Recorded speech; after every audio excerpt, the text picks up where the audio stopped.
الله وبركاته. بسم الله الرحمن الرحيم. الحمد لله رب العالمين، والعاقبة للمتقين ولا عدوان إلا على الظالمين. أصلي وأسلم على خاتم الأنبياء والمرسلين نبينا محمد وعلى آله وصحبه أجمعين. اللهم علمنا ما ينفعنا وانفعنا بما علمتنا وزدنا علما. اللهم إنا نسألك خير هذا اليوم وخير ما بعده، ونعوذ بك من شر ما في هذا اليوم وشر ما بعده يا رب العالمين. رب اشرح لي صدري ويسر لي أمري واحلل عقدة من لساني يفقهوا قولي. ബഹുമാന്യരായ ഈ സദസ്സിൽ എത്തിച്ചേർന്നിട്ടുള്ള എൻ്റെ ശബ്ദം ശ്രവിക്കുന്ന മുസ്ലിമീങ്ങളെ, സഹോദരങ്ങളെ, രക്ഷിതാക്കളെ, അല്ലാഹു സുബ്ഹാനഹു വ തആല അവൻ ഈ ജീവിതത്തിൽ നമ്മെ ഏൽപ്പിച്ച വളരെ പ്രധാനപ്പെട്ട ഒരു അമാനത്താണ്, ഒരു സ്വത്താണ് നമ്മുടെ മക്കൾ എന്നുള്ളത്. മുസ്ലിമീങ്ങൾ അവർ വിശ്വസിച്ചേൽപ്പിക്കപ്പെട്ട അമാനത്തുകൾ പാലിക്കുന്നവരായിരിക്കണം. അത് അല്ലാഹു സുബ്ഹാനഹു വ തആല അവരുടെ വിശേഷണമായി, ഗുണമായി എണ്ണി പറഞ്ഞതാണ്. വല്ലദീന ഹും ലിഅമാനാതിഹിം വഅഹ്ദിഹിം റാഊൻ. മുഅ്മിനീങ്ങൾ അവർക്ക് ഏൽപ്പിക്കപ്പെട്ട അമാനത്തുകൾ, വിശ്വസിച്ചേൽപ്പിക്കപ്പെട്ട കാര്യങ്ങൾ അത് പാലിക്കുന്നവരാണ്. ഇത് മുസ്ലിമീങ്ങളുടെ പ്രത്യേകതയാണ്. അള്ളാഹു നമുക്ക് ഈ ദുനിയാവിൽ ഏൽപ്പിച്ച ഏറ്റവും പ്രധാനപ്പെട്ട അമാനത്താണ് നമ്മുടെ മക്കൾ. അതിൽ യാതൊരു സംശയവുമില്ല. അള്ളാഹു സുബ്ഹാനഹു വ തആല നമ്മുടെ മക്കളെപ്പറ്റി, കുടുംബത്തെപ്പറ്റി പല രൂപത്തിൽ അവന്റെ കലാമായ പരിശുദ്ധ ഖുർആനിലൂടെ വിശേഷിപ്പിച്ചിട്ടുണ്ട്. സൂറത്തുൽ അൻഫാലിൽ കാണാം, അള്ളാഹു പറഞ്ഞു, വഅലമു അന്നമാ അംവാലുക്കും വഔലാദുക്കും ഫിത്ന. നിങ്ങൾ അറിയണം, നിങ്ങളുടെ സമ്പത്തും സന്താനങ്ങളും നിങ്ങൾക്ക് ഫിത്നയാണ്. അള്ളാഹു നമുക്ക് പരീക്ഷണമായി നിശ്ചയിച്ചതാണ്. മക്കളാകുന്ന ഫിത്ന, പരീക്ഷണം. മക്കളെ നമ്മൾ അള്ളാഹുവിന് തൃപ്തിപ്പെട്ട മാർഗത്തിൽ വളർത്തുന്നുണ്ടോ, അതല്ല അള്ളാഹു വെറുക്കുന്ന, അവൻ ഇഷ്ടമല്ലാത്ത മാർഗത്തിൽ വളർത്തുന്നുണ്ടോ? ഇതാണ് മക്കളെ കൊണ്ടുള്ള പരീക്ഷണം. അള്ളാഹുവിനെ അനുസരിച്ച് ജീവിക്കുന്ന മക്കളായി നമ്മൾ മക്കളെ മാറ്റുന്നുണ്ടോ, അതല്ല അവരെ ശ്രദ്ധിക്കാതെ, അവരെ ദീനിയായ തർബിയത്ത് പരിഗണിക്കാതെ അവരഴിച്ചുവിടുന്നുണ്ടോ എന്ന് പരീക്ഷിക്കാനാണ് അള്ളാഹു നമുക്ക് മക്കളെ നൽകിയിട്ടുള്ളത്. മക്കളെ നൽകാതെ അള്ളാഹു പരീക്ഷിക്കും, മക്കളെ തന്നും പരീക്ഷിക്കും. മക്കളെ തരുന്നവർ അവരുടെ വിഷയത്തിൽ അള്ളാഹു ഏൽപ്പിച്ച ബാധ്യത നിറവേറ്റിയിട്ടുണ്ടോ എന്നതാണ്. മക്കളെ തരാതെ പരീക്ഷിച്ചാൽ ആ മുസീബത്തിൽ അവർ ക്ഷമിക്കുന്നുണ്ടോ എന്ന് അള്ളാഹു പരീക്ഷിക്കുകയാണ്. അതേ മക്കളെക്കുറിച്ച് തന്നെ അള്ളാഹു സുബ്ഹാനഹു വ തആല പരിശുദ്ധ ഖുർആനിലൂടെ പറഞ്ഞു, സൂറത്തുൽ കഹ്ഫിലൂടെ, അൽ മാലു വൽ ബനൂന സീനത്തുൽ ഹയാത്തി ദുനിയ. സമ്പത്തും സന്താനങ്ങളും ഭൗതിക ജീവിതത്തിന്റെ അലങ്കാരങ്ങളാണ്. അള്ളാഹു ദുനിയാവിൽ നമുക്ക് നൽകിയ വലിയ നിഅമത്തുകളിൽ, അലങ്കാരങ്ങളിൽപ്പെട്ടതാണ് സമ്പത്തും സന്താനങ്ങളും എന്നുള്ളത്. അതുകൊണ്ട് സഹോദരങ്ങളെ, സമ്പത്തും സന്താനങ്ങളും അലങ്കാരമാണ്, അതോടൊപ്പം ഫിത്നയാണ്, പരീക്ഷണമാണ്. ആ പരീക്ഷണത്തിൽ നമ്മൾ പരാജയപ്പെട്ടു കഴിഞ്ഞാൽ ഈ സമ്പത്തും സന്താനങ്ങളും കുടുംബവും മക്കളുമൊക്കെ നമ്മുടെ ശത്രുക്കളായി മാറും. അതും അല്ലാഹു സുബ്ഹാനഹു വ തആല പരിശുദ്ധ ഖുർആനിൽ ഓർമ്മപ്പെടുത്തിയിട്ടുണ്ട്. ഇന്ന മിൻ അസ്വാജിക്കും വഔലാദിക്കും അദുവ്വൻ ലക്കും ഫഹ്ദറൂഹും. നിങ്ങളുടെ ഭാര്യമാരിലും സന്താനങ്ങളിലും നിങ്ങൾക്ക് ശത്രുക്കൾ ഉണ്ടാകും, നിങ്ങൾ അവരെ സൂക്ഷിക്കണം. അള്ളാഹുവിന് വഴിപ്പെടുന്ന രൂപത്തിൽ അവരെ നിങ്ങൾ വളർത്തണം, പരിപാലിക്കണം.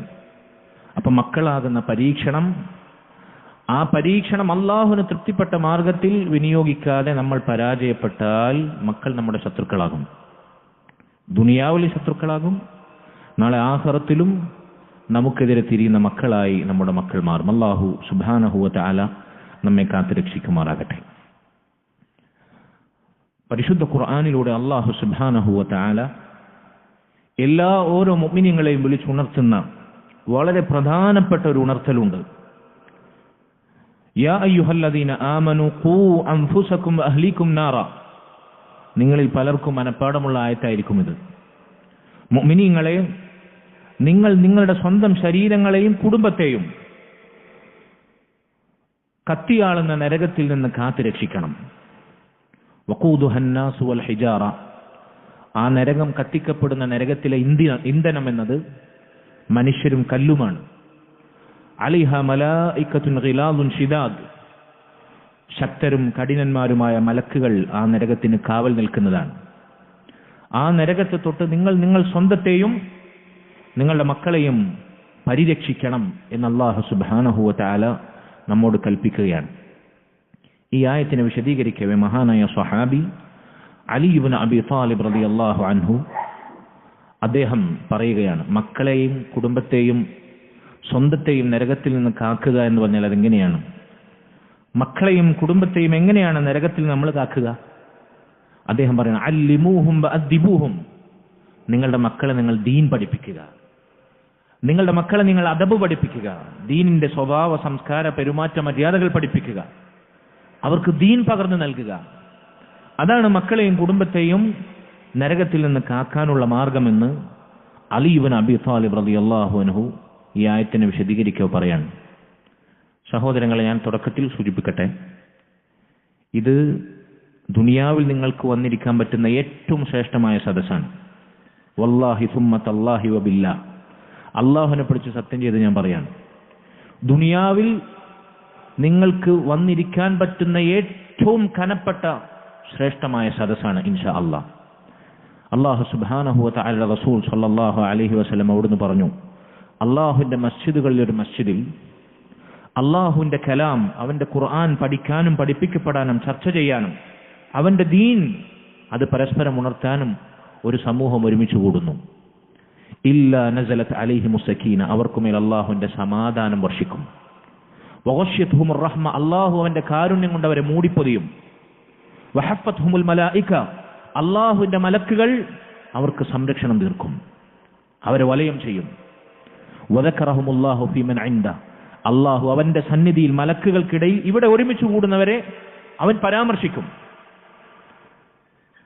അള്ളാഹുവിൽ നിന്നുള്ള സമാധാനം, അവന്റെ കാരുണ്യം, അവന്റെ മലക്കുകളുടെ പ്രൊട്ടക്ഷൻ, അള്ളാഹു നമ്മെ പരാമർശിക്കുന്ന, നമ്മുടെ പേരെടുത്ത് അള്ളാഹു നമ്മെ പുകഴ്ത്തുന്ന അവസ്ഥ, ഇത് ദുനിയാവിൽ വേറെ എവിടെ പോയാലും നമുക്ക് കിട്ടുക? കല്യാണപ്പുരയിൽ ഉണ്ടാവോ? ഹൗസ് വാമിംഗ് സദസ്സിൽ ഉണ്ടാവോ? ഇവിടുത്തെ ദുന്യവിയായ മറ്റെന്തെങ്കിലും പരിപാടികളിലോ ചടങ്ങുകളിലോ ഇതിന്റെ ഏഴയലത്ത് നിൽക്കാവുന്ന എന്തെങ്കിലും വിശേഷണമുണ്ടോ? മറിച്ച് അവിടെ പോയാൽ നമുക്ക് കുറ്റവും ശിക്ഷയും, നേർക്ക് നേരെ അള്ളാന്റെ ശിക്ഷ ഇറങ്ങാനുള്ള സകല നടപടിക്രമങ്ങളും ഹറാമുകളും ഉണ്ടാവും. അതുകൊണ്ട് ഈ സദസ്സിന്റെ വില തിരിച്ചറിഞ്ഞിരിക്കണം എന്നാണ് ഞങ്ങൾക്ക് പറയാനുള്ളത്.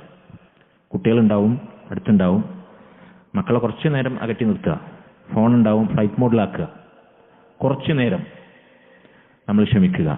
നമ്മുടെ നിയ്യത്തും നമ്മുടെ ഇവിടെ ഇരുത്തവും നമുക്ക് വേണ്ടി, പരലോകത്തിന് വേണ്ടി, നമ്മുടെ സ്വർഗത്തിന് എന്ന ബോധമുണ്ടെങ്കിൽ ഇൻഷാ അല്ലാഹ് ഈ പറഞ്ഞ ഏറ്റവും പോരിശയാക്കപ്പെട്ട സദസ്സിന്റെ ഫضل നമുക്ക് നേടാൻ സാധിക്കും. അള്ളാഹുവിന്റെ മസ്ജിദിലാണ് നമ്മൾ ഇരിക്കുന്നത്, നമ്മളെ പുരയിലല്ല, നമ്മളെ കുടുംബ വീട്ടിലല്ല, നമ്മുടെ തറവാട്ടിലല്ല, അള്ളാന്റെ വീട്ടിൽ, അള്ളാഹുവിന്റെ ഭവനത്തിൽ, അവന്റെ മലക്കുകൾ സംരക്ഷണം തീർക്കുന്ന അവന്റെ വീട്ടിൽ, മസ്ജിദിൽ. അതുകൊണ്ട് ഇതിനിടയിൽ നിങ്ങളുടെ ശ്രദ്ധ തെറ്റാതിരിക്കാൻ ശ്രദ്ധിക്കണം. ഞാൻ നിങ്ങളോടാണ് സംസാരിക്കുന്നത്, നിങ്ങളോട് സംസാരിക്കുമ്പോൾ നിങ്ങൾ എന്നെ ശ്രദ്ധിക്കണം. ഞാൻ ഇവിടുത്തെ ചുമരുകളോടല്ല സംസാരിക്കുന്നത്. അതുകൊണ്ട് ഗൗരവത്തിൽ, പ്രത്യേകിച്ച് കുട്ടികൾ, മറ്റേ ചെറിയ കുട്ടികൾ ശ്രദ്ധ തെറ്റുന്നവരുണ്ടെങ്കിൽ കുട്ടികൾക്ക് മാറിപ്പോകാം, അവരെ മാറ്റിയിരുത്താം. ഇത് മുതിർന്നവർക്കുള്ള സദസ്സാണ്. ഇൻഷാ അല്ലാഹ് വഫഖനല്ലാഹു വഇയ്യാക്കും. അല്ലാഹുവിന്റെ റസൂൽ സല്ലല്ലാഹു അലൈഹി വസല്ലം അവിടുന്ന് പറഞ്ഞു, കുല്ലുക്കും റാഇൻ വകുല്ലുക്കും മസ്ഊലുൻ അൻ റഇയതി. ഓരോരുത്തരും ഓരോ ഉത്തരവാദിത്തം ഏൽപ്പിക്കപ്പെട്ടവരാണ്. ആ ഏൽപ്പിക്കപ്പെട്ട ഉത്തരവാദിത്തത്തെപ്പറ്റി നിങ്ങൾ ചോദ്യം ചെയ്യപ്പെടും. അള്ളാഹുവിന്റെ കോടതിയിൽ നാളെ മഹ്ശറിൽ ഒരു ഇമാം, ഒരു രാജ്യത്തെ ഭരണാധികാരി, ആ രാജ്യത്തെ ഭരണീയരെപ്പറ്റി അദ്ദേഹം ചോദ്യം ചെയ്യപ്പെടും. ഒരു പുരുഷൻ അവന്റെ വീട്ടുകാരുടെ ഉത്തരവാദിത്തം ഏൽപ്പിക്കപ്പെട്ടവനാണ്. വീട്ടിലെ ഓരോ അംഗങ്ങളെക്കുറിച്ചും അവൻ ചെലവിന് കൊടുക്കുന്ന ഓരോരുത്തരെക്കുറിച്ചും അള്ളാഹുവിന്റെ കോടതിയിൽ അവൻ ചോദ്യം ചെയ്യപ്പെടും, മറുപടി പറയേണ്ടി വരും. ഒരു സ്ത്രീ തന്റെ വീട്ടിലെ മക്കളുടെ വിഷയത്തിൽ, ഭർത്താവിന്റെ വിഷയത്തിൽ, ഭർത്താവിനാൽ അവൾ കേൾപ്പിക്കപ്പെട്ട ഉത്തരവാദിത്തങ്ങളുടെ വിഷയത്തിൽ, ഒരു സ്ത്രീ എന്നുള്ള നിലയിലുള്ള അവളുടെ കടമകളും കടപ്പാടുകളും പറ്റി അവൾ ചോദ്യം ചെയ്യപ്പെടും. അതുപോലെ തന്നെ ഒരു വേലക്കാരൻ, ഒരു തൊഴിലാളി തന്റെ യജമാനന്റെ മുതലാളിയുടെ കീഴിൽ പണിയെടുക്കുമ്പോൾ അവൻ ഏൽപ്പിക്കപ്പെട്ട ഉത്തരവാദിത്തം നിറവേറ്റിയെന്ന് അവൻ ചോദ്യം ചെയ്യപ്പെടും. ഇങ്ങനെ സമൂഹത്തിന്റെ ഓരോ തുറയിലുമുള്ള ആളുകൾ അവർക്ക് ഏൽപ്പിക്കപ്പെട്ട എന്തെല്ലാം ഉത്തരവാദിത്വമുണ്ടോ നാളെ ഖിയാമത്ത് നാളിൽ ചോദ്യം ചെയ്യപ്പെടും. ഇവിടെ നമുക്ക് ഏൽപ്പിക്കപ്പെട്ടതിൽ വീഴ്ച വരുത്താനും പറ്റിക്കാനും പണിയെടുക്കാതെ ശമ്പളം വാങ്ങാനും തട്ടിപ്പും വെട്ടിപ്പും നടത്താനും പലരെയും വഞ്ചിക്കാനും കാണാതെ പൂഴ്ത്തിവെക്കാനും ഒക്കെ നമുക്ക് സാധിക്കും. പക്ഷേ അള്ളാഹുവിന്റെ കോടതിയിൽ അവൻ ചോദ്യം ചെയ്യും. അള്ളാഹു സുബ്ഹാനഹു വ തആലയുടെ ചോദ്യത്തിന് കൃത്യമായി മറുപടി പറയേണ്ടി വരും. ഇത് നബി സല്ലല്ലാഹു അലൈഹി വസല്ലം നമ്മെ ഗൗരവത്തിൽ ഓർമ്മപ്പെടുത്തിയ ഹദീസാണ്. ഇതിനേക്കാൾ ഗൗരവമുള്ള ഈ വിഷയത്തിലെ മറ്റൊരു ഹദീസ് കാണാം. സ്വഹീഹുൽ ബുഖാരിയിലും സ്വഹീഹു മുസ്ലിമിലും സ്ഥിരപ്പെട്ട ഹദീസ്. നബി സല്ലല്ലാഹു അലൈഹി വസല്ലം ഓർമ്മ പറയാണ്, മാ മിൻ അബ്ദിൻ ഇസ്തറഅഹു അല്ലാഹു റഅയ്യതൻ ഫലം യഹുദ്ഹാ ബിനസിഹത്തിൻ ഇല്ലാ ലം യജിദ് റായിഹത്തൽ ജന്ന. ഏതൊരടിമയാണോ അവനൊരു ഉത്തരവാദിത്തം ഏൽപ്പിക്കപ്പെട്ടത്, ആ ഉത്തരവാദിത്തം അള്ളാഹു പറഞ്ഞ രൂപത്തിൽ ഗുണകാംക്ഷയോടെ അവൻ നിറവേറ്റിയില്ല, ആ ഉത്തരവാദിത്തത്തിൽ അവൻ വീഴ്ച വരുത്തി, അവൻ നാളെ സ്വർഗത്തിന്റെ പരിമളം പോലും ആസ്വദിക്കാത്ത രൂപത്തിൽ സ്വർഗത്തിൽ നിന്ന് അകറ്റപ്പെടുമെന്നാണ്. ലാ ഹൗല വലാ ഖുവത ഇല്ലാ ബില്ലാ. ഈ ഹദീസിനെ വിശദീകരിക്കവേ പണ്ഡിതന്മാർ പറയുന്നു, ഉത്തരവാദിത്തം ഏൽപ്പിക്കപ്പെട്ടവർ എന്ന് ഈ ഹദീസിൽ വിശേഷിപ്പിച്ച ആളുകൾ എന്തൊരു ചെറിയ ഉത്തരവാദിത്തമാണെങ്കിലും ശരി, യാത്രക്ക് മൂന്നാലാൾ കൂടി യാത്ര പോകുമ്പോൾ യാത്രക്കൊരു അമീറിനെ നിശ്ചയിക്കണം എന്നത് ഇസ്ലാമിന്റെ ശർഈയായ കാഴ്ചപ്പാടാണ്, ദീനിന്റെ അധ്യാപനമാണ്. ഒരു മൂന്നാളടങ്ങുന്ന യാത്രാ സംഘത്തിലെ അമീറായി നിശ്ചയിക്കപ്പെട്ട ഒരാൾ അയാളുടെ കീഴിൽ യാത്ര ചെയ്യുന്ന രണ്ടാളുകളുടെ വിഷയത്തിൽ ചോദ്യം ചെയ്യപ്പെടും. ആ രണ്ടാളുകൾക്ക് വേണ്ടുന്ന യാത്രയിലെ നേതൃത്വം വഹിക്കേണ്ടത് അവനാണ്. ആ ഉത്തരവാദിത്വം വരെ ചോദ്യം ചെയ്യപ്പെടും. അവൻ ചെയ്യേണ്ടതുപോലെ ചെയ്തിട്ടില്ലെങ്കിൽ അത് ചോദ്യം ചെയ്യപ്പെടും. അതുപോലെ തന്നെ പണ്ഡിതന്മാർ ഇതിനെ വിശദീകരിക്കുമ്പോൾ പറയാണ്, ഒരു പുരുഷൻ തൻ്റെ വീട്ടിലെ ഭാര്യയെക്കുറിച്ച്, മക്കളെക്കുറിച്ച്, താൻ ചെലവിന് കൊടുക്കുന്നവരെക്കുറിച്ച് ചോദ്യം ചെയ്യപ്പെടും. അവരോടുള്ള ദുന്യവിയായ കടമകൾ നിർവഹിക്കുന്നതിനപ്പുറത്ത് ദീനിയായി, നേരത്തെ നമ്മൾ പറഞ്ഞ പോലെ, അലി റളിയല്ലാഹു അൻഹു പറഞ്ഞ പോലെ, അല്ലിമൂഹും വഅദ്ദിബൂഹും, അവർക്ക് എന്താണ് നീ ദീനിൽ നിന്ന് നൽകിയത്, എന്താണ് പരലോകത്തിന് വേണ്ടി അവർക്ക് പകർന്നു നൽകിയത്, ഇത് ചോദിക്കും. ഇതിൽ അവൻ വീഴ്ച വരുത്തിയാൽ അല്ലാഹു സുബ്ഹാനഹു വ തആലയുടെ റസൂൽ പറയാണ്, സ്വർഗത്തിന്റെ പരിമളം പോലും ആസ്വദിക്കാൻ സാധിക്കുകയില്ല എന്നാണ്. പേടിപ്പിക്കേണ്ട ഹദീസാണ്. സ്വർഗത്തിന്റെ മണം, അവിടുത്തെ സുഗന്ധം ചില ഹദീസുകളിൽ വന്നതുപോലെ 100 വർഷത്തെ വഴി ദൂരത്തേക്ക്, വേറെ ചില ഹദീസുകളിൽ 70 വർഷത്തെ വഴി ദൂരത്തേക്ക് അടിച്ചു വീശുന്ന പരിമളമാണ്, സുഗന്ധമാണ് സ്വർഗത്തിനുള്ളത്. ആ മണം പോലും ലഭിക്കില്ല എന്ന് പറഞ്ഞാൽ പിന്നെ സ്വർഗത്തിലേക്ക് അടുക്കാൻ സാധിക്കുമോ? ലാ ഹൗല വലാ ഖുവത ഇല്ലാ ബില്ലാ. അതുകൊണ്ട് സമയം വൈകി എന്ന് തോന്നുന്നവർക്ക് എഴുന്നേറ്റ് പോകാട്ടോ, സമയം ചോദിക്കേണ്ട ആവശ്യമില്ല. നിങ്ങൾ പ്രയാസപ്പെട്ട് കുടുങ്ങി ക്ലോക്കിലേക്ക് ഇടക്കിടക്ക് നോക്കി പാളി നോക്കി ഇവിടെ ഇരിക്കേണ്ടതില്ല, അത് നമുക്ക് പ്രയാസം ഉണ്ടാക്കും. ബാറക്കല്ലാഹു ഫീക്കും. ശരി, പറഞ്ഞ സമയത്തേക്കാൾ വൈകിയിട്ടുണ്ട്. കാരണം എന്താ വെച്ച് കഴിഞ്ഞാൽ എത്താൻ പലരും വൈകി. ഞാനിവിടെ സമീപത്ത് തന്നെ ഉണ്ടായിരുന്നു, വിവരം കിട്ടിയപ്പോഴാണ് ഇങ്ങോട്ട് എത്തിയത്. ബോധപൂർവ്വം വൈകിയതല്ല, ആളുകൾ എത്താൻ വേണ്ടി കാത്തിരുന്നതാണ്. വഫഖക്കുമുല്ലാഹ്. ശരി, അപ്പോ പറഞ്ഞു വന്നത്, നമ്മൾ ഏൽപ്പിക്കപ്പെട്ട നമ്മുടെ ഉത്തരവാദിത്വം എത്ര ചെറുതാണെങ്കിലും, അതേത് ഉത്തരവാദിത്തമാണെങ്കിലും അള്ളാഹുവിന്റെ മുമ്പിൽ ചോദ്യം ചെയ്യപ്പെടും. അള്ള പറഞ്ഞ രൂപത്തിൽ അത് വീട്ടിയിട്ടില്ലെങ്കിൽ, അള്ളാഹുവിന്റെ ദീനനുസരിച്ച് നമ്മളത് നിറവേറ്റിയിട്ടില്ലെങ്കിൽ സ്വർഗത്തിന്റെ പരിമളം പോലും നമുക്ക് ആസ്വദിക്കാൻ സാധിക്കില്ല എന്നുള്ളതാണ്. മക്കളും കുടുംബവുമാകുന്ന ഉത്തരവാദിത്തം ഏൽപ്പിക്കപ്പെടാത്ത ആരാണ് ഈ കൂട്ടത്തിൽ? ഈ പറയുന്ന ഞാനും എൻ്റെ മുമ്പിലിരിക്കുന്ന രക്ഷിതാക്കളും അടങ്ങുന്ന ഈ കൂട്ടത്തിൽ മക്കളും കുടുംബവുമാകുന്ന ഉത്തരവാദിത്തം ഏൽപ്പിക്കപ്പെടാത്ത, അള്ളാഹു ഏൽപ്പിച്ചു തരാത്ത ആരാണുള്ളത്? ആരെങ്കിലും ഉണ്ടോ? നമ്മുടെ അള്ള പറഞ്ഞ രൂപത്തിൽ നസീഹത്തോടെ നിറവേറ്റിയിട്ടില്ലെങ്കിൽ സ്വർഗത്തിന്റെ പരിമളം പോലും ആസ്വദിക്കാൻ നമുക്ക് സാധിക്കില്ല എന്ന് പറഞ്ഞാൽ, ഇത് വെറുതെ സില്ലിയാക്കി തള്ളിവിടാൻ ലാഘവ ബുദ്ധിയോടെ, അങ്ങനെ പലതും ഉണ്ടാവും, അതൊക്കെ ഇപ്പം നമുക്ക് കേൾക്കാൻ പറ്റുമോ?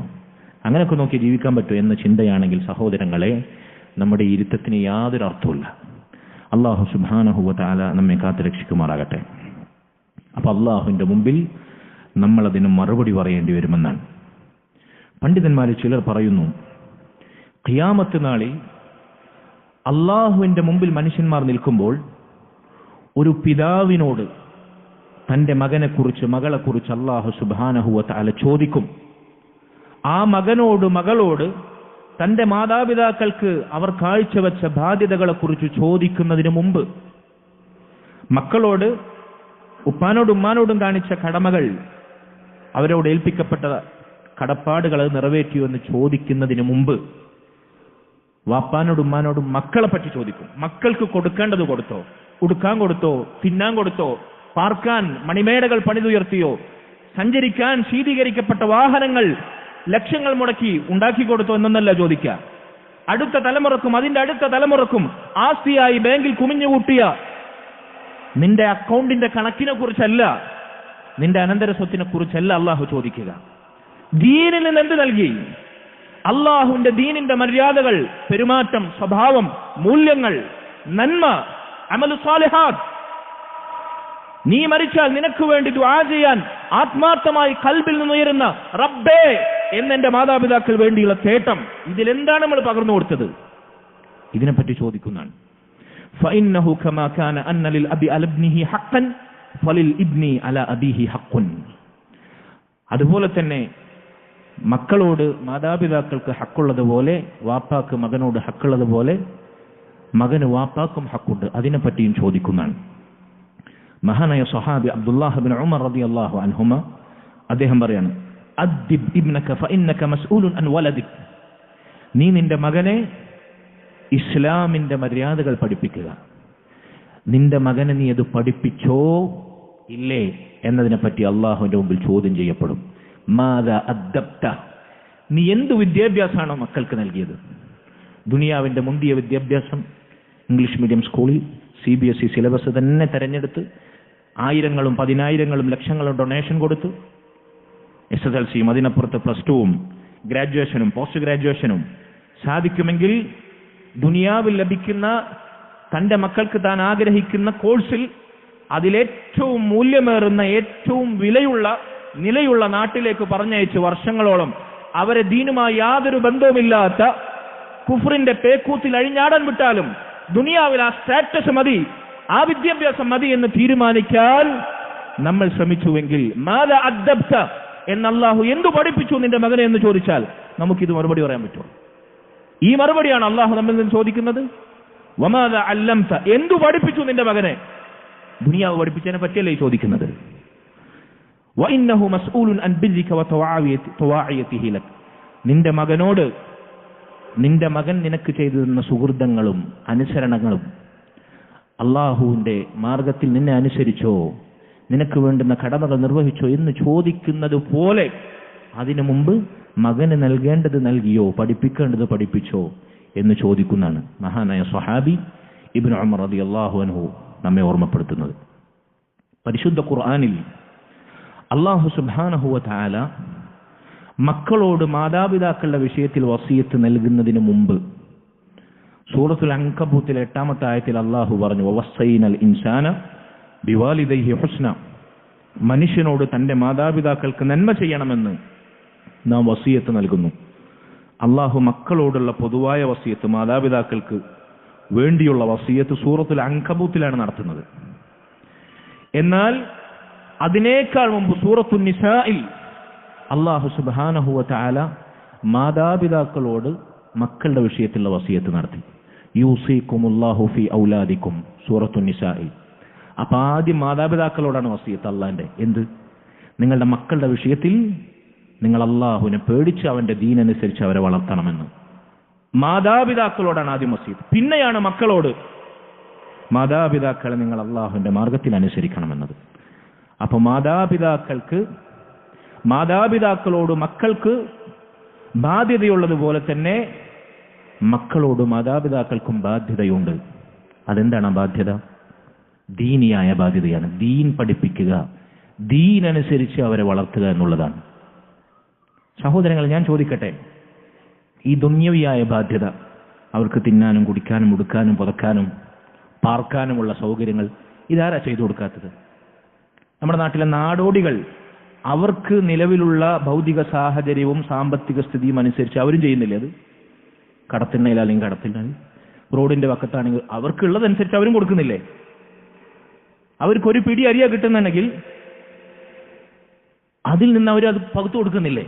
ഉള്ളതിൽ നിന്ന് എല്ലാവരും പകുത്തു കൊടുക്കും.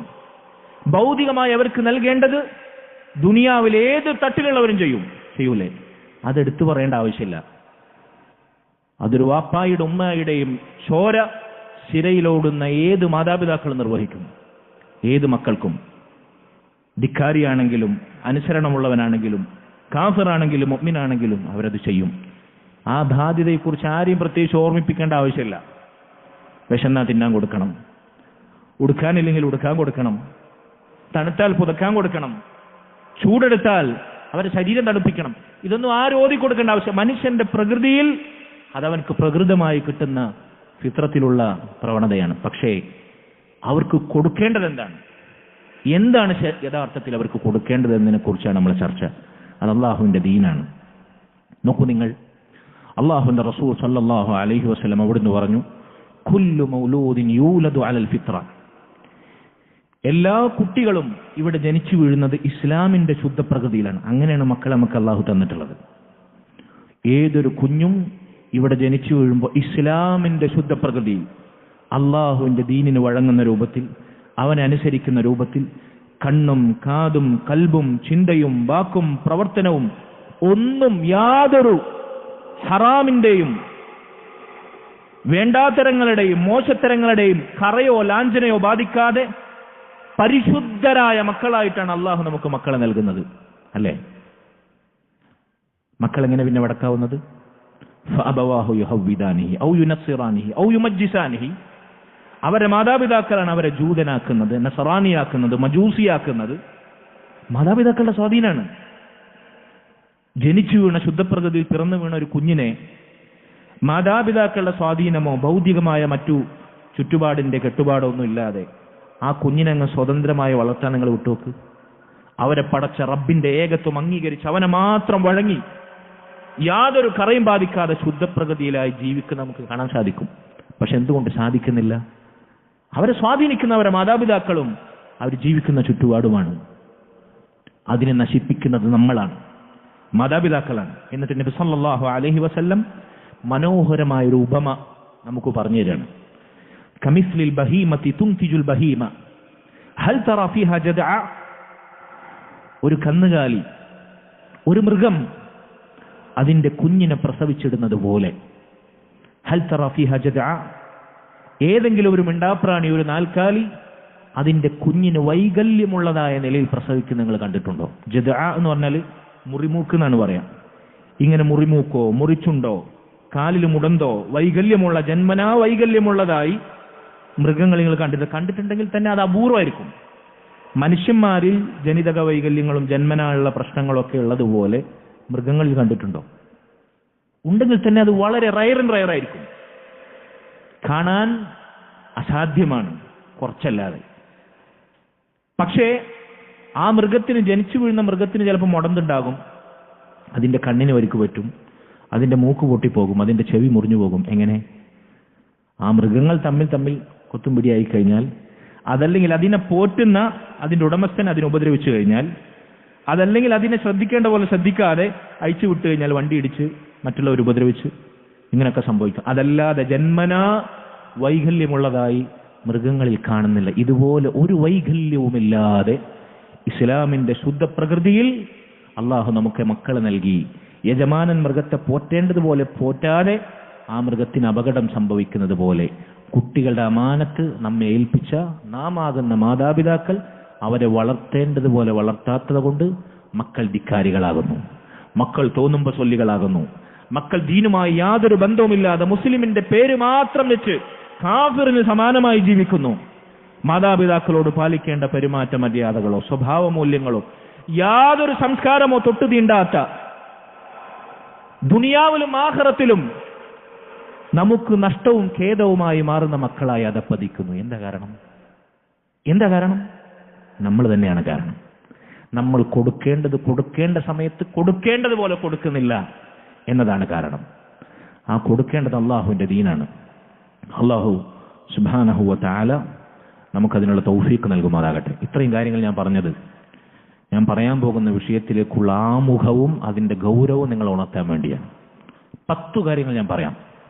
മക്കളെ ഇസ്ലാമികമായി വളർത്താൻ, അവരെ ഇസ്ലാമികമായി ശിക്ഷണം നടത്താൻ പണ്ഡിതന്മാർ നമ്മോട് ഉണർത്തുന്ന 10 പ്രധാനപ്പെട്ട കാര്യങ്ങൾ. അതിൽ ചിലത് നമ്മൾ വളരെ വിശദമായി മനസ്സിലാക്കേണ്ടതുണ്ട്, ചിലത് നമ്മൾ സാമാന്യം ലളിതമായ വിശദീകരണത്തോടെ മനസ്സിലാക്കേണ്ടതുണ്ട്. അത് ആ അളവിൽ ഞാൻ നിങ്ങളെ കേൾപ്പിക്കാം. ഒന്നാമതായി, മക്കളെ ഇസ്ലാമികമായി വളർത്താൻ മക്കൾ ഉണ്ടാകുന്നതിന് മുമ്പ് തന്നെ നമ്മൾ പണിയെടുക്കണം. വിവാഹബന്ധത്തിലൂടെയാണ് ഇസ്ലാമിൽ സന്താനങ്ങൾ ഉണ്ടാകുന്നത്. അല്ലാഹു സുബ്ഹാനഹു വ തആല പ്രകൃതിപരമായി നിശ്ചയിച്ച മഹത്തായ നടപടിക്രമമാണ് വിവാഹം. വിവാഹത്തിന് വേണ്ടി ഒരു പുരുഷൻ തന്റെ ഇണയെ, ഭാര്യയെ തിരഞ്ഞെടുക്കുമ്പോൾ സ്വാലിഹത്തായ സ്ത്രീയെ തിരഞ്ഞെടുക്കുന്നിടത്ത് തുടങ്ങുന്നു മക്കളോടുള്ള ബാധ്യത, മക്കളെ വളർത്തുന്ന രംഗത്തുള്ള ശ്രദ്ധ. അതുകൊണ്ട് വിവാഹം കഴിക്കുന്ന, ഇവിടെയുള്ള എല്ലാവരും രക്ഷിതാക്കളും വിവാഹം കഴിച്ചവരാണ്, മക്കളുള്ളവരാണ്. അപ്പൊ പിന്നെ ഇത് പറയുന്നതിൽ എന്താ പ്രസക്തി എന്ന് ചോദിക്കുമ്പോൾ, പലപ്പോഴും ഈ പറയുന്ന ഞാനും കേൾക്കുന്ന നിങ്ങളും ഒരു കാലത്ത് ദീനിയായ ശ്രദ്ധയോ മറ്റു കാഴ്ചപ്പാടോ ഒന്നും ഇല്ലാതെ വന്നവരായിരിക്കാം. പിൽക്കാലത്ത് പലതും ശ്രദ്ധിച്ചു തുടങ്ങിയതായിരിക്കാം. അതുകൊണ്ട് കഴിഞ്ഞകാല ജീവിതത്തിലെ നഷ്ടങ്ങളും കിട്ടാതെ പോയ സൗഭാഗ്യങ്ങളെ കുറിച്ച് ഓർത്ത് നമ്മൾ ദുഃഖിക്കേണ്ടതില്ല. മല കഴിഞ്ഞത് കഴിഞ്ഞു. ഹസനുൽ ബസ്രി റഹിമഹുല്ല പറഞ്ഞതുപോലെ ദുനിയാവ് എന്ന് പറഞ്ഞാൽ കേവലം 3 ദിവസങ്ങളാണ്. അതിലൊന്നാമത്തെ ദിവസം ഇന്നലകളാണ്. അൽ അംസ് ദഹബത് ബിമാ ഫീഹി, ഇന്നലകൾ അതിലുള്ളത് കൊണ്ട് പോയി കഴിഞ്ഞു. ഇന്നലെ കുറിച്ച് ഇനി പറഞ്ഞിട്ട് വല്ല കാര്യമുണ്ടോ? അത് പോയത് പോയി, ദുഃഖിക്കേണ്ടതില്ല. ബാക്കിയുള്ള 2 ദിവസങ്ങളാണ്. രണ്ടാമത്തെ ദിവസം അൽ ഗദ്, നാളെയാണ്. അപ്പൊ നാളെ കുറച്ചും കൂടി കഴിയട്ടെ, സമയം ബാക്കിയുണ്ടല്ലോ, നിര വന്നിട്ടില്ല, 40 വിട്ട് കടന്നിട്ടില്ല, 50 ആകട്ടെ, കുട്ടികളുള്ളോ, പേരക്കുട്ടികളായിട്ടില്ല, പെൺമക്കളൊക്കെ കെട്ടിക്കട്ടെ, ഇങ്ങനെ പല ജാതി, ഒന്ന് സെറ്റിലാവട്ടെ, കച്ചവടത്തിൽ കുറച്ചും കൂടി ഒന്ന് ടേൺ ഓവർ ഉണ്ടാകട്ടെ, ഇങ്ങനെ പല ജാതി പദ്ധതികളും പ്ലാനിങ്ങുകളും ഇരിക്കും നമുക്ക്. സഹോദരങ്ങളെ, നാളെ എന്ന് നീട്ടിവെക്കാൻ നമുക്കൊരു പ്രതീക്ഷയും വേണ്ട. ലഅല്ലക ലാ തുദ്രിക്, നാളെ ബാക്കിയാകുമെന്ന് നിനക്ക് യാതൊരു വ്യാമോഹവും വേണ്ട. നാളെ ബാക്കിയാവും. നാളെ നമ്മൾ ജീവിച്ചിരിക്കുമെന്ന് വല്ല ഉറപ്പ് അല്ലാഹു നമുക്ക് ഉണ്ടോ? നമ്മുടെ ആയുസ് കുറിച്ചു വെച്ചത് നാമാണോ? അതുകൊണ്ട് നാളെക്കുറിച്ചുള്ള പ്രതീക്ഷകൾ നിനക്ക് വേണ്ട, ഇന്നലെക്കുറിച്ച് നിരാശയും വേണ്ട. ഇനി ഏത് ദിവസമാണ് ബാക്കിയുള്ളത്? ഏതാ ബാക്കിയുള്ളത്? അല്യവും, ഇന്നുകളാണ് നിനക്ക് ബാക്കി. ഫഅമൽ ഫീ, അതുകൊണ്ട് ഇന്നിനു വേണ്ടി പണിയെടുത്തു, ഇന്നുകൾ നന്നാക്കിക്കോ, ഇന്നിനെ കുറിച്ച് ചിന്തിച്ചു നീ ജീവിച്ചോ. അതുകൊണ്ട് സഹോദരങ്ങളെ, ഞാനിത് പറയുന്നത്, ഇന്നലെകൾ നമ്മൾ അങ്ങനെ ആയിരുന്നില്ലെങ്കിൽ ഇന്ന് നമ്മൾ ആകാൻ ശ്രമിച്ചാൽ നാളെ നമുക്കാകാൻ സാധിക്കും ഇൻഷാ അല്ലാഹ്. അല്ലാഹു അതിനുള്ള തൗഫീഖ് നമുക്ക് നൽകുമാറാകട്ടെ. ഞാൻ പറയുന്നത്, മക്കളുടെ പരിപാലനം, മക്കളുടെ തർബിയത്ത്, അവർ നമുക്ക് ദുനിയാവിലും ആഖിറത്തിലും ഉപകാരപ്പെടണമെങ്കിൽ വിവാഹം മുതലേ നമ്മൾ ശ്രദ്ധിക്കണം. റസൂലുള്ളാഹി സ്വല്ലല്ലാഹു അലൈഹി വസല്ലം പറഞ്ഞില്ലേ, തുൻകഹുൽ മർഅതു ലിഅർബഇൻ, ഒരു സ്ത്രീ 4 കാര്യങ്ങൾക്ക് അടിസ്ഥാനത്തിൽ വിവാഹം ചെയ്യപ്പെടും. ഒന്നാമത്തെ കാര്യം ലിമാലിഹ, അവളുടെ സമ്പത്ത് നോക്കി സ്ത്രീ വിവാഹം ചെയ്യപ്പെടും. വലിഹസബിഹ, രണ്ടാമത്തത് അവളുടെ കുടുംബം, തറവാട്, കുലമഹിമ, അവളുടെ കുടുംബത്തിന്റെ പത്രാസും അന്തസ്സും ആഭിജാത്യവും ഒക്കെ നോക്കി അവൾ വിവാഹം ചെയ്യപ്പെടും. മൂന്നാമതായി ജമാലിഹ, അവളുടെ സൗന്ദര്യം, ചേലും കോലും തൊലിവെളുപ്പും നോക്കി അവൾ വിവാഹം ചെയ്യപ്പെടും. നാലാമതായി വലിദീനിഹ, അവളുടെ ദീൻ, അവൾ അല്ലാഹനെ പേടിച്ച് പരലോകത്തിന് വേണ്ടി ജീവിക്കുന്ന, സ്വർഗം സ്വപ്നം കാണുന്ന സ്ത്രീയാണോ, അവളുടെ ദീൻ പരിഗണിച്ച് അവൾ വിവാഹം ചെയ്യപ്പെടും. ഈ 4 കാര്യങ്ങൾ, സമ്പത്ത്, കുടുംബം, സൗന്ദര്യം, ദീൻ. അവസാനമായിട്ടാണ് റസൂലുള്ളാഹി സ്വല്ലല്ലാഹു അലൈഹി വസല്ലം ദീനിനെ എണ്ണിയത്. എന്നിട്ട് റസൂലുള്ളാഹി പറഞ്ഞു, ഫദ്ഫർ ബിദാതി ദീൻ തരിബത് യദാക്, ഈ അവസാനം പറഞ്ഞ ദീൻ നീ പരിഗണിച്ചോ, ദീനിന് നീ പ്രയോറിറ്റി കൊടുത്ത് നീ വിവാഹം ചെയ്തോ. തരിബത് യദാക്, നിന്റെ കരങ്ങൾ പട്ടിണി കൊണ്ട് മണ്ണ് ചുമക്കേണ്ടി വന്നാലും നിനക്കതായിരിക്കും ദുനിയാവിലും ആഖിറത്തിലും സമാധാനം നൽകുന്ന കാര്യം. സമ്പത്തും സൗന്ദര്യമൊന്നും പരിഗണിക്കാതെ ദീൻ പരിഗണിച്ച് നീ ഒരു സ്ത്രീയെ വിവാഹം ചെയ്താൽ നീ പട്ടിണിയിലാണെങ്കിലും, നീ കരങ്ങൾ മണ്ണ് ചുമന്നാലും, ദാരിദ്ര്യത്തിന്റെ പടുകുഴിയിലാണെങ്കിലും നിനക്ക് സൗഭാഗ്യവും സമാധാനവും ഏകുന്നവളായിരിക്കും അവൾ. മറ്റവളോ ചിലപ്പോൾ നിന്നെ തട്ടിത്തെറിപ്പിച്ചു പോയേക്കാം. നിന്നിൽ നിന്ന് കിട്ടുന്ന ദുനിയാവ് കിട്ടാതായാൽ അവൾ അവളുടെ കാര്യം നോക്കി പൊടിയും തട്ടിപ്പോയേക്കാം. പക്ഷെ ദീനുള്ള സ്ത്രീ അങ്ങനെയല്ല. കുടുംബവും കുലമഹിമയും തറവാടും സമ്പത്തും സൗന്ദര്യവും അതിന് പൊലിപ്പും നിറവും ഭംഗിയൊക്കെ മങ്ങും ഇന്നല്ലെങ്കിൽ നാളെ. പക്ഷെ ദീൻ അത് മങ്ങാതെ തിളങ്ങി വിളങ്ങി പുത്തനുണർവായി മരണം വരെ നിലനിൽക്കും ദീനുള്ളവരിൽ. സഹോദരങ്ങളെ, ഞാനും നിങ്ങൾ ആഴത്തിൽ ഗൗരവത്തിൽ ചിന്തിക്കുക. നമ്മൾ നമ്മുടെ ഭാര്യമാരെ തെരഞ്ഞെടുത്ത് ഇതിൽ ഏത് പരിഗണിച്ചിട്ടാണ്? അവിടെ തുടങ്ങുന്നു നമ്മുടെ മക്കളുടെ പരിപാലനം. എന്ത് പരിഗണിച്ചിട്ടാണ്? ചേലാണോ? അവളുടെ കുടുംബമാണോ? അവളുടെ സമ്പത്താണോ? സ്ത്രീകളെ, എന്റെ ശബ്ദം കേൾക്കുന്ന ഉമ്മമാരെ, നിങ്ങളുടെ ഈ പറഞ്ഞ നിലവാരത്തിൽ എന്ത് തെരഞ്ഞെടുക്കപ്പെട്ടിട്ടാണ് നിങ്ങളുടെ ഭർത്താവിന്റെ ഭാര്യയായി ഇണയായി മാറിയത്? സൗന്ദര്യം കൊണ്ടാണോ? കുലമഹിമ കൊണ്ടാണോ? സമ്പത്ത് കൊണ്ടാണോ? ദീന് കൊണ്ടാണോ? ദീന് കൊണ്ടല്ല എങ്കിൽ ദീന് കൊണ്ടാകാം. ഇന്നു മുതൽ ദീനുള്ളവനായി മാറണം നാം. ഇല്ലെങ്കിൽ നമ്മുടെ മക്കളുടെ പരിപാലനത്തിലുള്ള വീഴ്ച അവിടെ തുടങ്ങുന്നു. അതിന്റെ ഒന്നാമത്തെ പടി അല്ലാഹു സുബ്ഹാനഹു വ തആല കാത്തുരക്ഷിക്കുമാറാകട്ടെ. അതുകൊണ്ട് ഈ ദീനായിരിക്കണം നമ്മുടെ ജീവനേക്കാൾ, നമ്മുടെ സമ്പത്തിനേക്കാൾ, നമ്മുടെ കുലമഹിമയേക്കാൾ, നമ്മുടെ പാരമ്പര്യ ബോധത്തെക്കാൾ, നമ്മുടെ സിരയിലോടുന്ന രക്തത്തെക്കാൾ, നമ്മുടെ ജീവൻ ചലിപ്പിക്കുന്ന റൂഹിനേക്കാൾ ദീനായിരിക്കണം നമുക്ക് വിലപിടിപ്പുള്ള സ്വത്ത്. അല്ലാഹു സുബ്ഹാനഹു വ തആല അത്തരത്തിലുള്ളവരായി നമ്മെ മാറ്റുമാറാകട്ടെ. ഒരു സ്വാലിഹത്തായ സ്ത്രീ, അവളെക്കുറിച്ച് അല്ലാഹുവിന്റെ റസൂൽ സല്ലല്ലാഹു അലൈഹി വസല്ലം അവിടുത്തെ ഹദീസിൽ പറഞ്ഞ വിശേഷണങ്ങൾ എത്ര മനോഹരമാണ്. സ്വാലിഹത്തായ പെണ്ണുങ്ങളുടെ കാതുകുളിർപ്പിക്കുന്ന എത്ര മൊഴിമുത്തുകളാണ്. ഖൈറു മതാഇ ദുനിയ, ദുനിയാവ് മുഴുവൻ വിഭവങ്ങളാണ്. പച്ചപ്പും ഹരിതാപവുമാണ്, കൺകുളിർമയാണ്, ഹൃദയസ്പർശമേകുന്ന മഹത്തായ ദുനിയാവിന്റെ വിഭവങ്ങൾ എമ്പാടുമുണ്ട്. ഖൈറു മതാഇ ദുനിയ. പക്ഷെ ദുനിയാവിലെ ഏറ്റവും മുന്തിയ വിഭവം അൽ മർഅത്തു സ്വാലിഹ, സ്വാലിഹത്തായ പെണ്ണാണ്. അള്ളാഹുവിന്റെ റസൂൽ സല്ലല്ലാഹു അലൈഹി വസല്ലം പറയാൻ, ദുനിയാവിലെ മുന്തിയ വിഭവമാണ് അള്ളാഹിനെ പേടിച്ച് ജീവിക്കുന്ന സ്വാലിഹായ സ്ത്രീ. അള്ളാഹുവിന്റെ റസൂൽ സല്ലല്ലാഹു അലൈഹി വസല്ലം മറ്റൊരിക്കൽ പറഞ്ഞു, മനുഷ്യന്മാർ ദുനിയാവിൽ നിന്ന് സമ്പാദിക്കുന്ന നിധികളിൽ ഏറ്റവും അമൂല്യമായ വിലപിടിപ്പുള്ള നിധിയാണ് അൽ മർഅത്തു സ്വാലിഹ, സ്വാലിഹത്തായ സ്ത്രീ. മറ്റൊരിക്കൽ അള്ളാഹുവിന്റെ റസൂൽ സല്ലല്ലാഹു അലൈഹി വസല്ലം പറഞ്ഞു, മിൻ സആദത്തി ഇബ്നി ആദമ അൽ മർഅത്തു സ്വാലിഹ, ആദമിന്റെ സന്തതികൾക്ക് ദുനിയാവിൽ ലഭിക്കുന്ന മഹാസൗഭാഗ്യങ്ങളിൽ ഒന്നാണ് അൽ മർഅത്തു സ്വാലിഹ, സ്വാലിഹത്തായ സ്ത്രീ.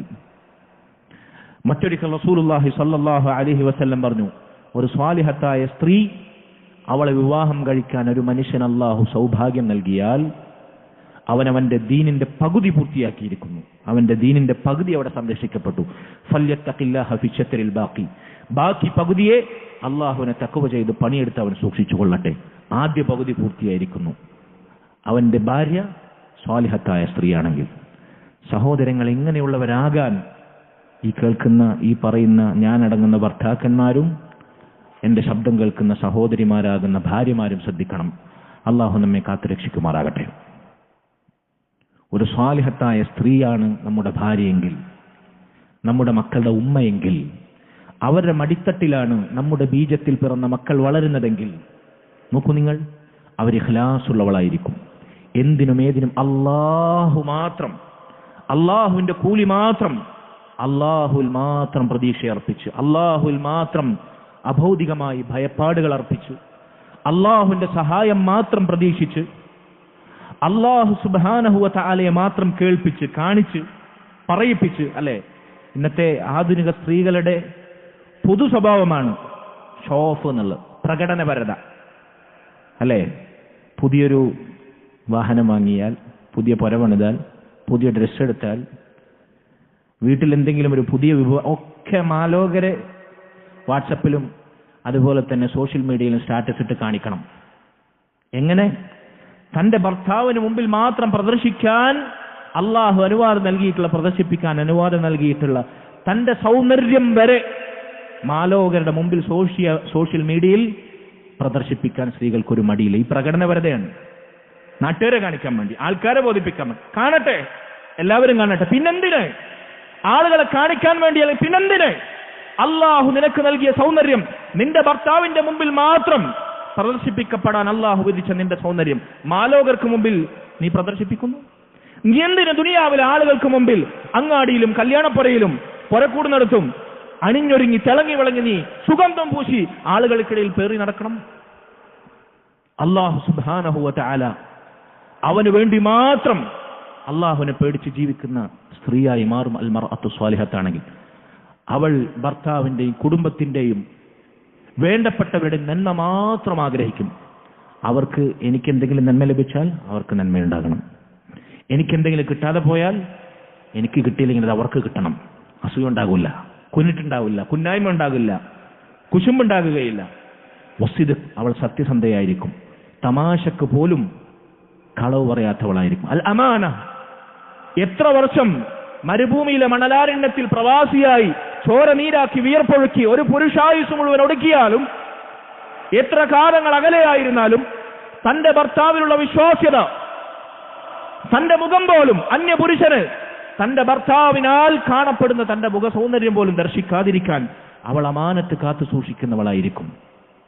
അവളുടെ സൗന്ദര്യത്തിന്റെ പ്രകടമാകുന്ന മുഖം പോലും തന്റെ ഭർത്താവിന് മുമ്പിൽ അനുവദിക്കപ്പെട്ടത് മാത്രമാണെന്ന ചിന്തയിൽ അവൾ അമാനത്ത് കാത്തു സൂക്ഷിക്കുന്നു. അല്ലെങ്കിൽ സ്ത്രീകൾ പറയട്ടെ, മുഖം എന്നുള്ളത് സ്ത്രീകളുടെ സൗന്ദര്യത്തിന്റെ ഒന്നുമല്ലെന്ന്. സൗന്ദര്യം പ്രദർശിപ്പിക്കരുതെന്ന് മുസ്ലിമീങ്ങൾ എല്ലാവരും അംഗീകരിക്കുന്ന കാര്യമില്ലേ? മുഖത്തിന്റെ സൗന്ദര്യമില്ലേ? സ്ത്രീയുടെ മുഖത്തിൽ സൗന്ദര്യമില്ല? ഒരു സ്ത്രീയുടെ മുഖം കണ്ടാൽ, പുരുഷന്മാരെ ഞാൻ ചോദിക്കട്ടെ, നിങ്ങളുടെ ഒരു ഭംഗിയുള്ള സ്ത്രീയുടെ മുഖം ചേലും കോലവും കണ്ടു കഴിഞ്ഞാൽ അവളുടെ മുഖം കണ്ട് നമുക്കൊന്നും തോന്നില്ല, നമ്മുടെ മനസ്സിൽ കിളിപ്പെടുകയില്ല. ഒരു പുരുഷൻ എന്ന നിലക്കുള്ള വികാരം അവളാൽ ആകർഷിക്കപ്പെട്ടാൽ നമ്മൾ അല്ലാഹ് അങ്ങനെയാണ് പഠിച്ചത്, ഉണ്ടാകുകയില്ല മുഖം കാണുമ്പോൾ. പിന്നെന്തുകൊണ്ട് മുഖം അത് വെളിവാക്കാമെന്ന് നമ്മളിങ്ങനെ മാലോകർക്ക് തുറന്നിട്ട് കാണിച്ചു കൊടുക്കാമെന്ന പൂർവ്വസമ്മതം നൽകുന്നു. അതുകൊണ്ട് ഇങ്ങനെ അവളുടെ സൗന്ദര്യത്തിന്റെ വിഷയത്തിലും, അവളുടെ മക്കളുടെ വിഷയത്തിലും, തന്റെ കുടുംബത്തിന്റെ വിഷയത്തിലും, അവൻ അയച്ചു കൊടുക്കുന്ന സമ്പാദ്യത്തിന്റെ വിഹിതത്തിന്റെ വിഷയത്തിലുമെല്ലാം അമാനത്ത് സൂക്ഷിക്കുന്നവളായിരിക്കും അൽ മർഅത്തു സ്വാലിഹ. ഇങ്ങനെ ഭർത്താവിനെ ആദരിക്കുന്ന, അള്ളാഹുവിന് വേണ്ടി ഭർത്താവിനെ സ്നേഹിക്കുന്ന, ഭർത്താവിന് താങ്ങാകുന്ന, കുളിരാകുന്ന, ആശ്വാസമാകുന്ന. തിരിച്ചു ഭർത്താക്കന്മാർ അങ്ങനെ നൽകണം, എന്നാലേ ഇങ്ങോട്ട് കിട്ടുള്ളൂ. അത് വേറെ കാര്യം. ഇങ്ങനെയുള്ളവളായി മാറും. അങ്ങനെ ഇത്തരത്തിൽ സ്വാലിഹത്തായ ഒരു സ്ത്രീയുടെ മടിത്തട്ടിൽ വളരുന്ന, കളിത്തൊട്ടിലിൽ വളരുന്ന, അൽ മർഅത്തു സ്വാലിഹത്തിന്റെ വിദ്യാലയത്തിൽ വളരുന്ന മക്കൾ, അവർ ഈ ഉമ്മത്തിനും മുസ്ലിമീങ്ങൾക്കും ദുനിയാവിലും ആഖിറത്തിലും ഉപകാരപ്പെടുന്ന മക്കളായി മാറും. അവരെ നമുക്ക് അങ്ങനെ പ്രതീക്ഷിക്കാൻ പറ്റുള്ളൂ. അതുകൊണ്ട് സഹോദരങ്ങളെ, വിവാഹത്തിൽ നിന്ന് തുടങ്ങുന്നു. തന്റെ ഇണയെ സ്വാലിഹത്തായ ഇണയായി പരിവർത്തിപ്പിക്കുന്നിടത്ത് തുടങ്ങുന്നു കുട്ടികളോടുള്ള ബാധ്യത, അവരുടെ തർബിയത്തിലുള്ള ശ്രദ്ധ. ഇതാണ് ഒന്നാമത്തെ കാര്യം. രണ്ടാമത്തെ കാര്യം, കുട്ടികൾക്ക് ഇസ്ലാമിന്റെ സംശുദ്ധമായ അഖീദ, വിശ്വാസവും ഇസ്ലാമിന്റെ അടിത്തറയായ ഈമാനും നമ്മൾ ആദ്യം പകർന്നു കൊടുക്കണം. നമുക്കൊന്നും പറഞ്ഞു കൊടുക്കാൻ വയ്യ, നമ്മളൊന്നും കുട്ടികളോട് അത് ഉണർത്തുകയില്ല, ഉപദേശിക്കില്ല. അതെയാണ് ഒന്ന് മറിച്ച്. അതിനല്ല ഇപ്പം നമ്മളിവിടെ കൊടുന്നാക്കി, അതിനല്ല ഉസ്താദ്മാരുള്ളത്, അതിനല്ലേ നമ്മൾ ഇങ്ങനെ ഒരു സ്ഥാപനം തിരഞ്ഞെടുത്തത്.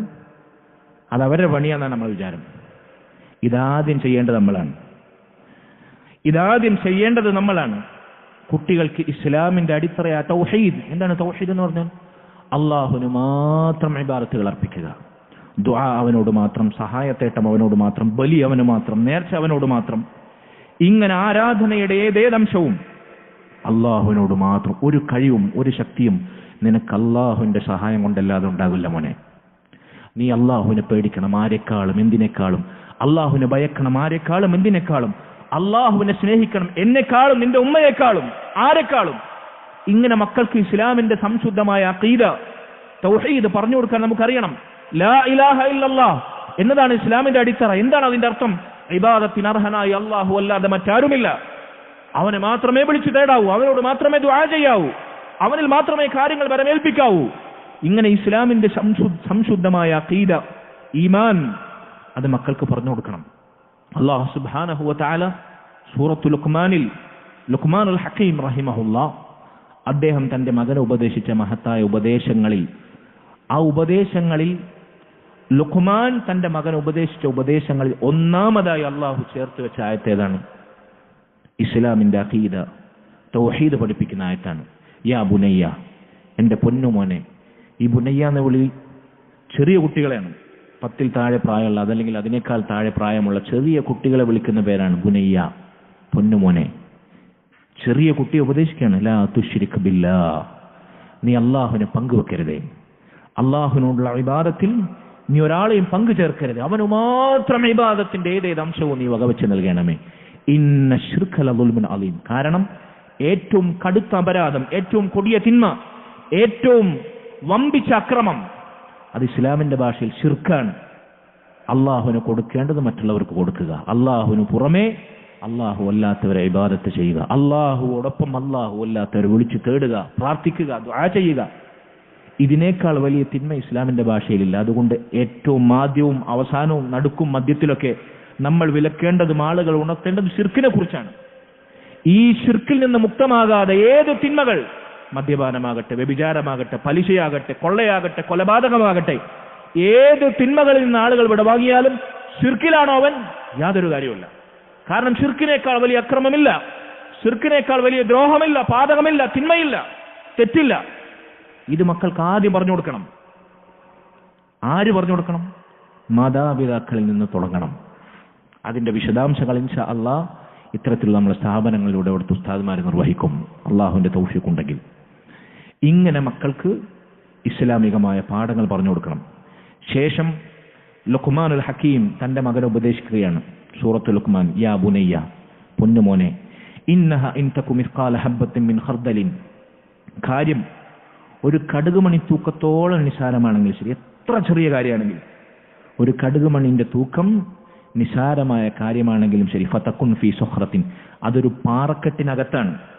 കടുകുമണി തൂക്കത്തോളം ചെറുതാണ് കാര്യം, നന്മയാകട്ടെ തിന്മയാകട്ടെ, എത്ര നിസാരമാകട്ടെ, അത്രയും ചെറിയ സംഗതി ഫതകുൻ ഫീ സുഖ്റത്തിൻ, ഒരു പാറക്കുള്ളിൽ, ഒരു പർവ്വതത്തിന്റെ അകത്തട്ടിലാണ്.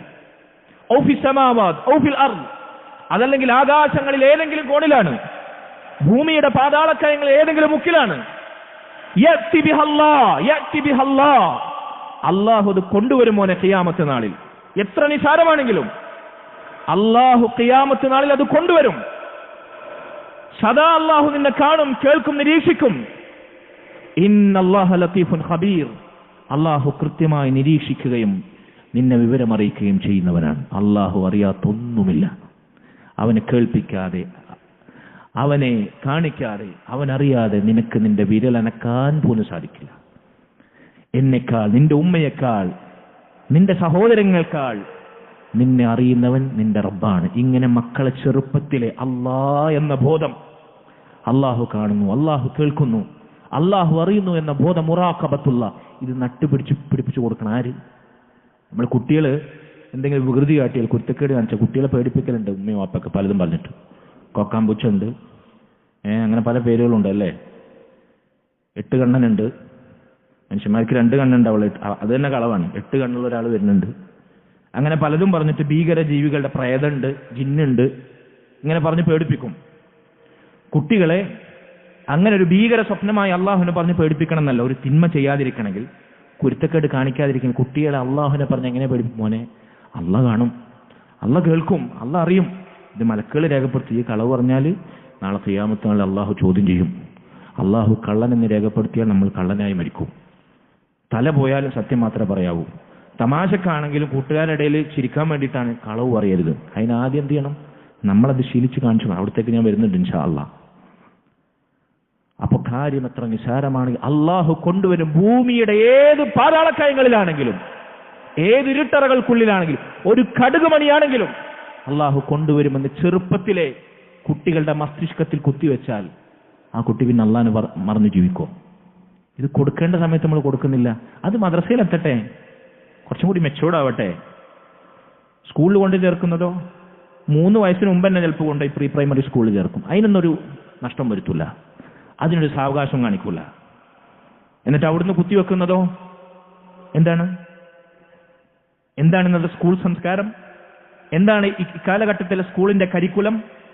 പ്രത്യേകിച്ച് നമ്മുടെ നാട് ഭരിക്കുന്ന അള്ളാഹുവിന്റെ ദീനിനെ തുടച്ചു നീക്കാൻ പ്രതിജ്ഞ ചെയ്ത് നടക്കുന്ന നിരീശ്വരവാദികളും യുക്തിയില്ലാത്ത യുക്തിരഹിതവാദികളും സകല തോന്നിവാസങ്ങളും അവരാദർശത്തിന്റെ പേരിൽ പടച്ചുണ്ടാക്കി ഇസ്ലാമിനെ നാമാവശേഷാക്കാൻ ന്യൂനപക്ഷത്തിന്റെ സംരക്ഷകരാണ് എന്ന അവകാശവാദത്തോടുകൂടി രംഗത്ത് വരുന്ന ആളുകൾ പരിഷ്കരിച്ച വിദ്യാഭ്യാസ നയങ്ങൾ എന്തൊക്കെ കൊണ്ടുവന്ന് ഇപ്പൊ അടുത്ത കാലത്ത് നിങ്ങൾ കേട്ടു മറന്നതല്ലേ, ജെൻഡർ ന്യൂട്രാലിറ്റി, ആണും പെണ്ണും ഒരുപോലെ കോലം കെട്ടണം, ഒരേ ബെഞ്ചിലിരിക്കണം. എന്താണ് അവസ്ഥ? അള്ളാഹിനെ പേടിക്കുന്ന ലവലേശം പേടിയുള്ള ഒരു മുസ്ലിമായ ഉമ്മാക്കും വാപ്പാക്കും ചിന്തിക്കാൻ പറ്റുമോ? എവിടത്തേക്ക് എത്തുന്നു നമ്മുടെ വിദ്യാഭ്യാസ സംസ്കാരം?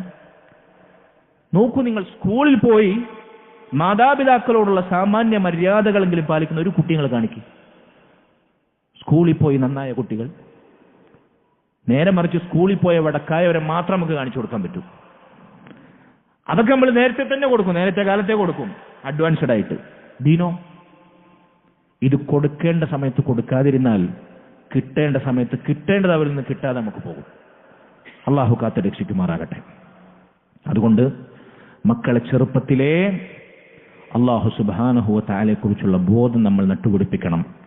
മുൻഗാമികൾ ചിലർ പറഞ്ഞതുപോലെ അത്തർബിയത്തു ഫിസ്സിഗ്ർ കന്നഖ്ശി അലൽ ഹജർ. ചെറുപ്പത്തിലേയുള്ള ശിക്ഷണം അത് കല്ലിൽ കൊത്തിവെച്ച പോലെ ആയിരിക്കും, മായ്ച്ചാലും മായൂല. ചെറുപ്പത്തിൽ അവരുടെ കൽബിൽ നമ്മൾ കൊത്തിവെക്കുന്നത് അതുപോലെ നിലനിൽക്കും. ഇന്ന് ഈ രംഗത്ത് നമ്മൾ ഏറെ ശ്രദ്ധിക്കേണ്ട ഒരു കാര്യമാണ്. ഇന്ന് നമ്മൾ കുട്ടികൾക്ക് ചെറുപ്പത്തിലേ കൊടുക്കുന്നവരെ കുട്ടികളെ സ്വാധീനിക്കുന്ന കൂട്ടുകെട്ടുണ്ടാവും, ചുറ്റുപാടുണ്ടാവും, സാമൂഹിക പരിസ്ഥിതികളൊക്കെ ഉണ്ടാവും. പക്ഷെ ഇന്നത്തെ കാലത്തെ കുട്ടികളുടെ പ്രധാനപ്പെട്ട കൂട്ടുകെട്ടും സ്മാർട്ട് ഫോണാണ്. ഈ സാധനം, അതല്ലെങ്കിൽ ഇതിന്റെ വകുപ്പിൽ നിൽക്കുന്ന ടാബും കുന്ത്രാണ്ടങ്ങളും, അതിലൂടെ നിർബാധം ഒഴുകുന്ന, അല്ലേ, വീട്ടിൽ 4 ആളുണ്ടെങ്കിൽ 4 ആൾക്കും മാസത്തിൽ 2 GB ഡാറ്റയാണ് പെർ ഡേ. 4 ആൾക്കും സെപ്പറേറ്റ് ഫോണും സ്മാർട്ട് ഫോണും, ഓരോരുത്തരും അതുമ്മ കുത്തി വീടിന്റെ ഓരോ മൂലയിൽ ഇങ്ങനെ ചടഞ്ഞിരിക്കും. എന്താണ്? ഞാൻ ചോദിക്കട്ടെ, എന്റെ മുമ്പിലിരിക്കുന്ന രക്ഷിതാക്കളെ, 1 മിനിറ്റ് ഈ സാധനം കെട്ടില്ലാതെ വിരലുകൊണ്ട് തോണ്ടിയാൽ നമ്മൾ അനുഭവിക്കുന്ന ഫിത്ന, നമ്മൾ പാളിപ്പോകുന്ന നമ്മുടെ ധാർമ്മികത, ഒരു മുസ്ലിമിന്റെ സ്വത്വബോധം, നമ്മൾ നിർഭയരാണോ? നമ്മൾ 8 പൊട്ടും തിരിയാത്ത കുട്ടികളോ? നമ്മൾ ആദ്യം നന്നാവണം. എന്തിനാണ് ചെറിയ കുട്ടികൾക്ക് ഈ സാധനം? എന്റെ അഭിപ്രായത്തിൽ വിവാഹപ്രായത്തുന്നവരെ ഈ സാധനം എന്തിനാണ് മക്കൾക്ക്? നിങ്ങൾക്ക് ഗ്യാരണ്ടി തരാൻ പറ്റുമോ ഇതുകൊണ്ട് മക്കൾ നശിക്കില്ലെന്ന്? മക്കളുടെ ശ്രദ്ധ തെറ്റിക്കാൻ, നമ്മുടെ പണിയിൽ നമുക്ക് ഏർപ്പെടാൻ, നമുക്ക് അവരോടുള്ള ബാധ്യത നിർവഹണം ഇങ്ങനത്തെ ഒരു സാധനം വാങ്ങി അവിടെ വെച്ചു കൊടുത്താൽ മതി. വീട്ടിൽ വൈഫൈ ഉണ്ടെങ്കിൽ കണക്കായി. അതുകൊണ്ട് അല്ലാഹു സുബ്ഹാനഹു വ തആല അവനെ സൂക്ഷിക്കാൻ നമ്മൾ മക്കൾക്ക് ഈ സാധനവും, നേരത്തെ പറഞ്ഞ പോലെ അവർക്ക് ഉടുക്കാനും അവർക്ക് പാർക്കാനും അവർക്ക് തിന്നാനും കൊടുക്കുന്നതിനപ്പുറത്ത് ഇതാണ് അവർക്ക് ആദ്യം കൊടുക്കേണ്ടത്. മഹാനായ അബ്ദുല്ലാഹ് ഇബ്നു അബ്ബാസ് റളിയല്ലാഹു അൻഹുമ, അദ്ദേഹം ചെറിയ കുട്ടിയായിരിക്കവേ 10 വയസ്സിൽ താഴെ പ്രായമുള്ളപ്പോൾ നബി സല്ലല്ലാഹു അലൈഹി വസല്ലമയുടെ പിന്നിലായി അവിടുന്ന് വാഹനപ്പുറത്ത് യാത്രയാണ്, വാഹനമൃഗത്തിന്മേൽ. ഇബ്നു അബ്ബാസ് റളിയല്ലാഹു അൻഹുവിനെ വിളിച്ച്, ചെറിയ കുട്ടിയായിരിക്കവേ അദ്ദേഹത്തെ വിളിച്ച് നബി ഉപദേശിക്കുകയാണ്, ഇതുപോലെ മക്കളെ ഒരിക്കലെങ്കിലും, ഇന്നേക്ക് വരേക്ക് ഒരിക്കലെങ്കിലും നമുക്ക് മക്കളെ ഉപദേശിക്കാൻ സാധിച്ചിട്ടുണ്ടോ എന്ന് ഞാനും നിങ്ങൾ ചോദിക്കാം. മോനെ, യാ ഗുലാം ഇന്നി ഉഅല്ലിമുക കലിമാത്ത്, ഞാൻ നിനക്ക് ചില വാചകങ്ങൾ പഠിപ്പിച്ചു തരാം, നീ കേൾക്കണം. യഹ്ഫദില്ലാഹ യഹ്ഫദ്, നീ അല്ലാഹുവിനെ സൂക്ഷിക്കണം മോനെ, അല്ലാഹു നിന്നെ സംരക്ഷിക്കും. ഒന്നാമത്തെ വാചകം.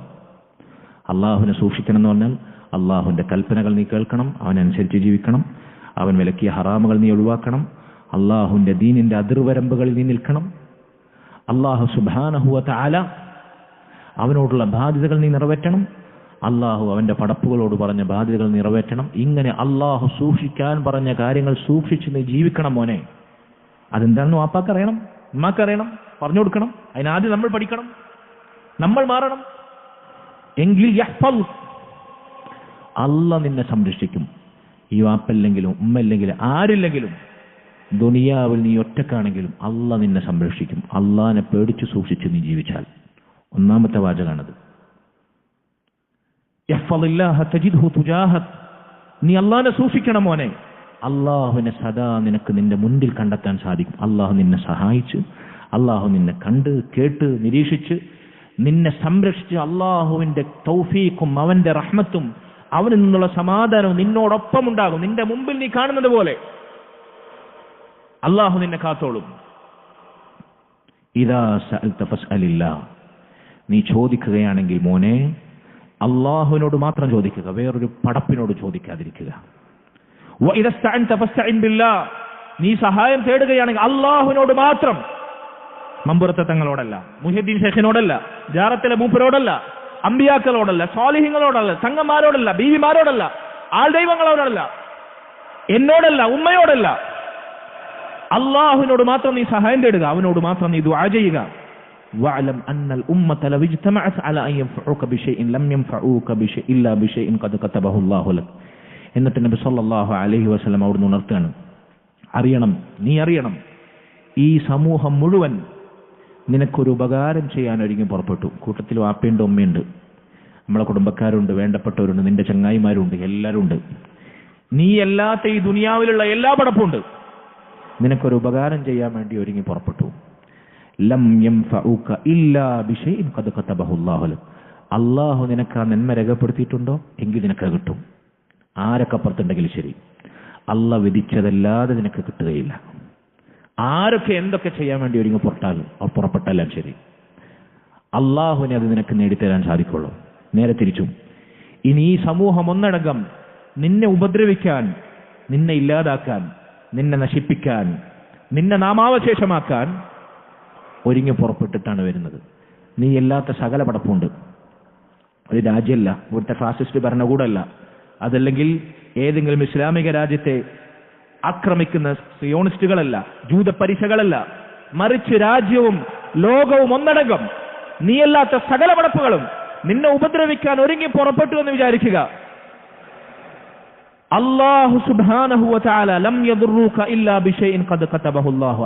അല്ലാഹു നിനക്കെതിരെ അത് സംഭവിക്കണമെന്ന് എഴുതി വെച്ചിട്ടുണ്ടോ എങ്കിലേ സംഭവിക്കുള്ളൂ, ഇല്ലെങ്കിൽ സംഭവിക്കാൻ പോകുന്നില്ല. ആരൊക്കെ തലകുത്തി മറിഞ്ഞാലും, ലോകം മുഴുവൻ നിനക്കെതിരാണെങ്കിലും ശരി. നോക്കൂ നിങ്ങൾ ഇത് ചെറിയ കുട്ടികളെ ചെറുപ്പത്തിലെ പഠിപ്പിച്ചാൽ നമ്മളെ മക്കൾ ആരായി പോകും? സഹോദരങ്ങളെ, അല്ലാഹു സുബ്ഹാനഹു വ തആല നിങ്ങൾക്ക് തൗഫീഖ് നൽകുമാറാകട്ടെ. റുഫിഅത്തിൽ അഖ്ലാം വജഫത്തി സുഹുഫ്. അള്ളാഹു എല്ലാം മുന്നേ കാലെ കൂട്ടി രേഖപ്പെടുത്തിയിട്ടുണ്ട്.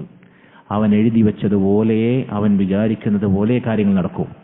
അവൻ എഴുതിയ പേനകൾ ഉയർത്തപ്പെട്ടു. അവൻ എഴുതി വെച്ച രേഖകളിലെ മഷികൾ അത് ഉണങ്ങിപ്പോയി. അതുപോലെ സംഭവിക്കൂ. ഇതാണ് ഇബ്നു അബ്ബാസ് റളിയല്ലാഹു അൻഹു ചെറുപ്പത്തിലെ അള്ളാഹുവിന്റെ റസൂൽ സല്ലല്ലാഹു അലൈഹി വസല്ലം ഉപദേശിച്ച കാര്യം. ഇതാണ് രണ്ടാമത്തെ കാര്യം, മക്കളെ ദീനിയായി ഉപദേശിക്കാൻ, അവർക്ക് പ്രത്യേകിച്ച് അള്ളാഹിനെ കുറിച്ചുള്ള ബോധം, ഇസ്ലാമിന്റെ അഖീദ, അല്ലാഹ് ലാ ഇലാഹ ഇല്ലല്ലാഹ്, ഈ ഇസ്ലാമിന്റെ അടിത്തറ നട്ടുപിടിപ്പിക്കാൻ നമുക്ക് സാധിക്കണം. നമ്മളത് തുടങ്ങണം. ഉസ്താദുമാരെ കാക്കരുത്, മദ്രസയിലേക്ക് ഏൽപ്പിക്കാൻ വൈകി നിൽക്കരുത്. മൂന്നാമത്തെ കാര്യം കസ്റത്തു ദുആ, മക്കൾക്ക് വേണ്ടി സദാ ദുആ ചെയ്യുക, മടുക്കാതെ നിർത്താതെ നിരന്തരമായി മക്കൾക്ക് വേണ്ടി ദുആ ചെയ്തുകൊണ്ടേയിരിക്കുക. അല്ലാഹു സുബ്ഹാനഹു വ തആല അവനോട് മക്കളെ നന്നാക്കാൻ, മക്കളെ ലഭിക്കുന്നതിന് മുമ്പേ മക്കൾക്ക് വേണ്ടി ദുആ ചെയ്യണം. മക്കളെ കിട്ടുന്നതിന് മുമ്പ് തന്നെ മക്കളെ സാലിഹ്യങ്ങളാക്കാൻ ദുആ ചെയ്യണം. മഹാനായ ഇബ്രാഹിം ഖലീലുല്ലാഹി ഇബ്രാഹിം അലൈഹിസ്സലാം ദുആ ചെയ്തു, റബ്ബി ഹബ്ലി മിന സ്വാലിഹീൻ, അല്ലാഹുവേ സ്വാലിഹ്യങ്ങളായ മക്കളെ നീ എനിക്ക് പ്രദാനം ചെയ്യണം. മക്കൾ ഉണ്ടാകുന്നതിന് മുമ്പ് തന്നെ മക്കളെ സ്വാലിഹ്യങ്ങളാക്കാൻ ദുആ ചെയ്യണം. മക്കൾ ഉണ്ടായതിനു ശേഷം അള്ളാഹുവിന്റെ ദീനിൽ അടിയുറച്ചു നിൽക്കാൻ സഹായിക്കാൻ എനിക്കും മക്കൾക്കും നീ തൗഫീഖ് നൽകണമെന്ന് ദുആ ചെയ്യണം. ഇബ്രാഹിം നബിയുടെ മാതൃക അതിലുണ്ട്. റബ്ബി ജഅൽനി മുഖീമസ്സലാത്തി വമിൻ ദുർരിയത്തി, അല്ലാഹുവേ എന്നെയും എൻ്റെ മക്കളെയും നിനക്ക് നിസ്കാരം നിലനിർത്തുന്ന, നിന്നെ വഴിപ്പെട്ട് ജീവിക്കുന്നവരാക്കി നീ മാറ്റണമേ. സക്കരിയ അലൈഹിസ്സലാത്തു വസ്സലാമിന്റെ ദുആ, റബ്ബി ഹബ്ലി മിൻ ലദുൻക ദുർരിയതൻ തയ്യിബ ഇന്നക സമീഉദ് ദുആ, അല്ലാഹുവേ നല്ല സന്താനങ്ങളെ നീ എനിക്ക് നൽകണമേ, നീ ദുആ കേൾക്കുന്നവനാണ്. അള്ളാഹുവിന്റെ സദ്വൃത്തരായ റഹ്മാനായ റബ്ബിന്റെ അടിമകളെ കുറിച്ച്, അവരുടെ ദുആഇനെ കുറിച്ച് അള്ളാഹു സൂറത്തുൽ ഫുർഖാനിൽ പറഞ്ഞു, റബ്ബനാ, അവരിങ്ങനെ പ്രാർത്ഥിക്കും, ഞങ്ങളുടെ റബ്ബേ, ഹബ് ലനാ മിൻ അസ്വാജിനാ വദുർരിയാതിനാ ഖുർറത അയുനിൻ, ഞങ്ങളുടെ മക്കളിലും ഞങ്ങളുടെ സന്താനങ്ങളിലും നീ കൺകുളിർമ പ്രദാനം ചെയ്യണമേ. വജഅൽനാ ലിൽ മുത്തഖീന ഇമാമ, അവരെ ചില്ലറക്കാരാക്കരുത്. വജഅൽനാ ലിൽ മുത്തഖീന ഇമാമ, മുത്തഖീങ്ങളെ നിന്നെ പേടിച്ച് സൂക്ഷിച്ച് തഖ്വ ചെയ്ത് ജീവിക്കുന്ന മുത്തഖീങ്ങളുടെ നേതാക്കന്മാരാക്കി മാറ്റണമേ എന്നാണ് മുഅ്മിനീങ്ങളുടെ ദുആ. ഏതെങ്കിലും ഒരു OBC മുസ്ലിമാക്കി, ഒരു കാനേശുമാരി മുസ്ലിമാക്കി തോന്നുമ്പോഴൊക്കെ നിസ്കരിച്ചാൽ മതി, ജുമാ മുടങ്ങാതെ മതി, പെരുന്നാൾ നിസ്കാരം ഉണ്ടായാൽ മതി, ഇങ്ങനെ ഒരു കാനേശുമാരി മുസ്ലിമായി ജീവിക്കണമെന്നല്ല ഒരു മുസ്ലിമിന്റെ യഥാർത്ഥത്തിൽ മക്കൾക്കും കുടുംബത്തിനും വേണ്ടിയുള്ള ദുആ. മറിച്ച് മുത്തഖീങ്ങളുടെ ഇമാമാക്കണമെന്നാണ്. വാപ്പ, പിതാവ്, രക്ഷിതാവ് തന്റെ മകന് വേണ്ടി ദുആ ചെയ്താൽ ആ ദുആ സ്വീകരിക്കപ്പെടുന്ന ദുആകളിൽ നബി സല്ലല്ലാഹു അലൈഹി വസല്ലം എണ്ണിയ ദുആണ്. 3 ദുആകൾ അതിന് ഉത്തരം ലഭിക്കുന്നതാണ്. ലാ ശക്ക ഫീഹിൻ, യാതൊരു സംശയവുമില്ല എന്ന് നബി സല്ലല്ലാഹു അലൈഹി വസല്ലം പറഞ്ഞു. ഒന്നാമതായി എണ്ണി ദഅവത്തുൽ വാലിദ്, ഒരു പിതാവ് മക്കൾക്ക് വേണ്ടി തേടുന്ന ദുആ. പിന്നെ ദഅവത്തുൽ മുസാഫിർ, യാത്രക്കാരന്റെ ദുആ. പിന്നെ ദഅവത്തുൽ മദ്ലൂം, മർദിതന്റെ, ആക്രമിക്കപ്പെട്ടവന്റെ ദുആ. അപ്പൊ നമ്മൾ അവർക്ക് വേണ്ടി നിരന്തരം ദുആ ചെയ്യണം. നിസ്കാരത്തിൽ, സുജൂദിൽ, സലാം വീട്ടുന്നതിന് തൊട്ടു മുമ്പ്, ബാങ്കിന്റെയും ഇഖാമത്തിന്റെയും ഇടയിൽ, പ്രത്യേകിച്ച് അറഫാ ദിവസം അല്ലാഹു സുബ്ഹാനഹു വ തആല സൂര്യൻ ഉദിക്കുന്ന ദിവസങ്ങളിൽ ഏറ്റവും ശ്രേഷ്ഠമാക്കിയ ദിവസമാണ് ദുൽഹിജ്ജയിലെ 9ാമത്തെ ദിവസം അറഫാ ദിവസം. അറഫാ ദിവസത്തിലെ പ്രാർത്ഥനയാണ് ഏറ്റവും അഫ്ളലായ ഖൈറായ പ്രാർത്ഥന. ഈ ദിവസങ്ങളിലെല്ലാം നമ്മൾ മക്കൾക്ക് വേണ്ടി ധാരാളമായി ദുആ ചെയ്യുക. അതോടൊപ്പം നമ്മൾ ശ്രദ്ധിക്കണം, മക്കൾക്ക് വേണ്ടി ദുആ ചെയ്യുമ്പോൾ മക്കൾക്കെതിരെ ദുആ ചെയ്യരുത്. മക്കളെ കുരുത്തക്കേട് കൂടുമ്പോൾ, വികൃതി കൂടുമ്പോൾ, മക്കളെ കൊണ്ട് പ്രയാസപ്പെടുമ്പോൾ നശിക്കട്ടെ, തൊലയട്ടെ, നന്നാവില്ലടോ, ഇങ്ങനെ മക്കൾക്കെതിരെ ദുആ ചെയ്യരുത്. അങ്ങനെ ദുആ ചെയ്താൽ ആ സമയത്ത് അള്ളാഹു നമ്മുടെ ദുആ സ്വീകരിക്കുന്ന സമയമായി അത് ഒത്തുവന്നാൽ അള്ളാഹ് അത് സ്വീകരിച്ചാൽ കഴിഞ്ഞ കാര്യം. അതുകൊണ്ട് സ്ത്രീകൾ പ്രത്യേകം ശ്രദ്ധിക്കണം, മക്കൾക്കെതിരെ ശാപവാക്കുകൾ ചൊരിയരുത്, അവർക്കെതിരെ ദുആ ചെയ്യരുത്. ചില ആളുകൾ സ്വന്തത്തിനെതിരെ തന്നെ ദുആ ചെയ്യും. മതി ഈ ജീവിതം, മടുത്തു, എനിക്ക് എങ്ങനെങ്കിലും ഒന്ന് വിളിച്ചു കിട്ടിയ, ഇങ്ങനെ സ്വന്തത്തിനെതിരെ എന്തെങ്കിലും പ്രയാസങ്ങൾ ഉണ്ടായാൽ സഹിക്കാൻ പറ്റാതെ ക്ഷമകേട് കാണിച്ച് ദുആ ചെയ്യും. അങ്ങനെ ചെയ്യരുത്. മക്കൾക്കെതിരെ ദുആ ചെയ്യരുത്. അല്ലാഹു സുബ്ഹാനഹു വ തആലയോട് മക്കൾക്ക് വേണ്ടി നിരന്തരം ദുആ ചെയ്യുക. ഞാൻ നേരത്തെ പറഞ്ഞ റബ്ബനാ ഹബ് ലനാ മിൻ അസ്വാജിനാ വ ദുർരിയാതിനാ ഖുർറത അയുനിൻ വജഅൽനാ ലിൽ മുത്തഖീന ഇമാമ എന്ന ദുആ നമ്മൾ ആവർത്തിച്ചുകൊണ്ട്, മക്കളെ ഇവിടെ അടങ്ങിയിരിക്കൂലേ, അടങ്ങിയിരുന്ന് കഴിഞ്ഞാൽ ക്ലാസ്സൊക്കെ കഴിഞ്ഞാൽ ഇവിടെ എന്തോ കാര്യമായിട്ട് തിന്നാൻ തരും ഇൻഷാ അല്ലാഹ്. നിങ്ങൾക്ക് എന്തൊക്കെ സമ്മാനങ്ങളുണ്ട് കേട്ടോ. 4ാമത്തെ കാര്യം അത്തഹ്സീനു ബിൽ അദ്കാർ, അദ്കാറുകൾ കൊണ്ട്, ദിക്റുകൾ കൊണ്ട് മക്കൾക്ക് സംരക്ഷണ വലയം തീർക്കുക എന്നുള്ളതാണ്. അല്ലാഹുവിന്റെ റസൂൽ സല്ലല്ലാഹു അലൈഹി വസല്ലം മക്കളെ ദിക്റുകൾ കൊണ്ട് സംരക്ഷിക്കുന്ന അതിന്റെ പ്രാധാന്യം മക്കളുണ്ടാകാൻ വേണ്ടി ഭാര്യയെ സമീപിക്കുന്നിടത്ത് തുടങ്ങി നമ്മെ പഠിപ്പിച്ചു. നമുക്കെല്ലാവർക്കും അറിയാം, ഒരു പുരുഷൻ തന്റെ ഇണയെ സമീപിച്ചാൽ ബിസ്മില്ലാ അല്ലാഹുമ്മ ജന്നിബിന ശൈത്താൻ വജന്നിബി ശൈത്താന മാ റസഖ്തന, അല്ലാഹുവിന്റെ നാമം കൊണ്ട് ഞാനിത് ആരംഭിക്കുന്നു, അല്ലാഹുവേ ഞങ്ങളിൽ നിന്ന് നീ ശൈത്താൻ അകറ്റണമേ, ഞങ്ങൾക്ക് ഇതിലൂടെ നൽകുന്ന സന്താനങ്ങളിൽ നിന്ന് നീ ശൈത്താൻ അകറ്റണമേ എന്ന് പറഞ്ഞിട്ടാണ്, ദുആ ചെയ്തിട്ടാണ് അവൻ തന്റെ ഇണയെ സമീപിക്കേണ്ടത്. അതിലൂടെ ഒരു സന്താനം ജനിച്ചാൽ അല്ലാഹുവിന്റെ റസൂൽ പറയാണ്, ലം യദുർറഹു ശൈത്താനുൻ അബദ, ഒരു കാലത്തും അവനെ ശൈത്താൻ ഉപദ്രവിക്കുകയില്ല എന്നാണ്. അവിടുന്ന് തുടക്കുന്നു മക്കളെ ദിക്ർ കൊണ്ട് സംരക്ഷിക്കുക എന്നുള്ളത്. അത് കഴിഞ്ഞാലോ മക്കൾ ഉണ്ടായി കഴിഞ്ഞാലോ, നബി സല്ലല്ലാഹു അലൈഹി വസല്ലം ഒരിക്കൽ ഹസൻ ഹുസൈൻ റളിയല്ലാഹു അൻഹുമ, തന്റെ പേരക്കുട്ടികളായ ഹസൻ ഹുസൈൻ റളിയല്ലാഹു അൻഹുമ രണ്ടുപേരെ അടുത്തിരുത്തി നബി മന്ത്രിച്ചു കൊടുക്കുകയാണ്. ഉഈദുകുമാ ബികലിമാത്തില്ലാഹി താമ്മ, നിങ്ങൾക്ക് രണ്ടുപേർക്കും വേണ്ടി അള്ളാഹുവിന്റെ പരിപൂർണങ്ങളായ വചനങ്ങൾ മുൻനിർത്തി ഞാനിതാ അള്ളാഹുവിനോട് ശൈത്താൻ നിങ്ങൾ ഉപദ്രവിക്കാതിരിക്കാൻ രക്ഷ തേടുന്നു. മിൻ കുല്ലി ശൈത്താനിൻ വഹാമ്മത്തിൻ, എല്ലാ മനുഷ്യന്മാരുടെ കൂട്ടത്തിലെ ശൈത്താന്മാരിൽ നിന്നും, സാക്ഷാൽ ജിന്നുകളുടെ കൂട്ടത്തിൽ നിന്ന പിശാചുക്കളിൽ നിന്നും നിങ്ങൾക്ക് അള്ളാഹുവിന്റെ കാവലിനെ ഞാൻ ചോദിക്കുന്നു. വഹാമ്മ, ഹാമത്ത് എന്ന് പറഞ്ഞു കഴിഞ്ഞാൽ വിഷം പിന്നെ ധ്വനിപ്പിക്കുന്ന വിഷജീവികളുണ്ടല്ലോ, വിഷം എന്താ പറയാ, വിഷം തീണ്ടപ്പെടുന്ന ജീവികൾ, അത് പാമ്പാകട്ടെ, തേളാകട്ടെ, ക്ഷുദ്രജീവികൾ ഏതും ആകട്ടെ, ഇതൊന്നും നമ്മളെ കണ്ണിപ്പെടൂല. ചെറിയ കുട്ടികൾ പ്രത്യേകിച്ച് പലയിടത്തും പോയി കയറും അല്ലെ, കുട്ടികളെ നമ്മൾ ശ്രദ്ധിക്കാതെ പലയിടത്തും പോയി കളിക്കും. ഈ വിഷജീവികൾ അറിയാതെ അവർ എത്ര കുട്ടികൾ അങ്ങനെ മരണത്തിന് വിധേയരായിരിക്കും. അള്ളാഹു കാത്തുരക്ഷിക്കുമാറാകട്ടെ. ഈ നമ്മൾ പേടിക്കുന്ന ഇത്തരത്തിലുള്ള സാഹചര്യത്തിൽ നല്ല അത്ഭുതകരമായി പുഷ്പം പോലെ അള്ളാഹു അവരെ കാക്കണോ, ഈ ദുആ നമ്മൾ ഇടക്കിടക്ക് കുട്ടികളുടെ തലയിൽ കൈവച്ച് ദുആ ചെയ്തോളി. എല്ലാ മനുഷ്യന്മാരും അതുപോലെ തന്നെ സാക്ഷാൽ ശൈത്താന്മാരും അവരെ ഉപദ്രവിക്കാതിരിക്കണം. ഈ ദുആ നമ്മൾ നിരന്തരം ദിവസവും കുട്ടികൾക്ക് മന്ത്രിച്ച് നൽകിക്കോളൂ. എല്ലാ ശൈത്താന്മാരിൽ നിന്നും, എല്ലാ വിഷജീവികളിൽ നിന്നും, വമിൻ കുല്ലി ഐനിൻ ലാമ്മ, അവരെ ബാധിക്കുന്ന എല്ലാ ദുഷ്ടക്കണ്ണുകളിൽ നിന്നും, മനുഷ്യന്മാരുടെ അസൂയാലുക്കളുടെ കണ്ണേറിന്റെ ആളുകളുടെ കണ്ണേറുകളിൽ നിന്നും അള്ളാഹുവേ ഈ രണ്ടു മക്കൾക്ക് വേണ്ടി ഞാൻ നിന്നോട് രക്ഷ ചോദിക്കുന്നു. നബി സല്ലല്ലാഹു അലൈഹി വസല്ലം പേരക്കുട്ടികൾക്ക് വേണ്ടി ദുആ ചെയ്ത രക്ഷ തേടിയ ദുആയാണത്.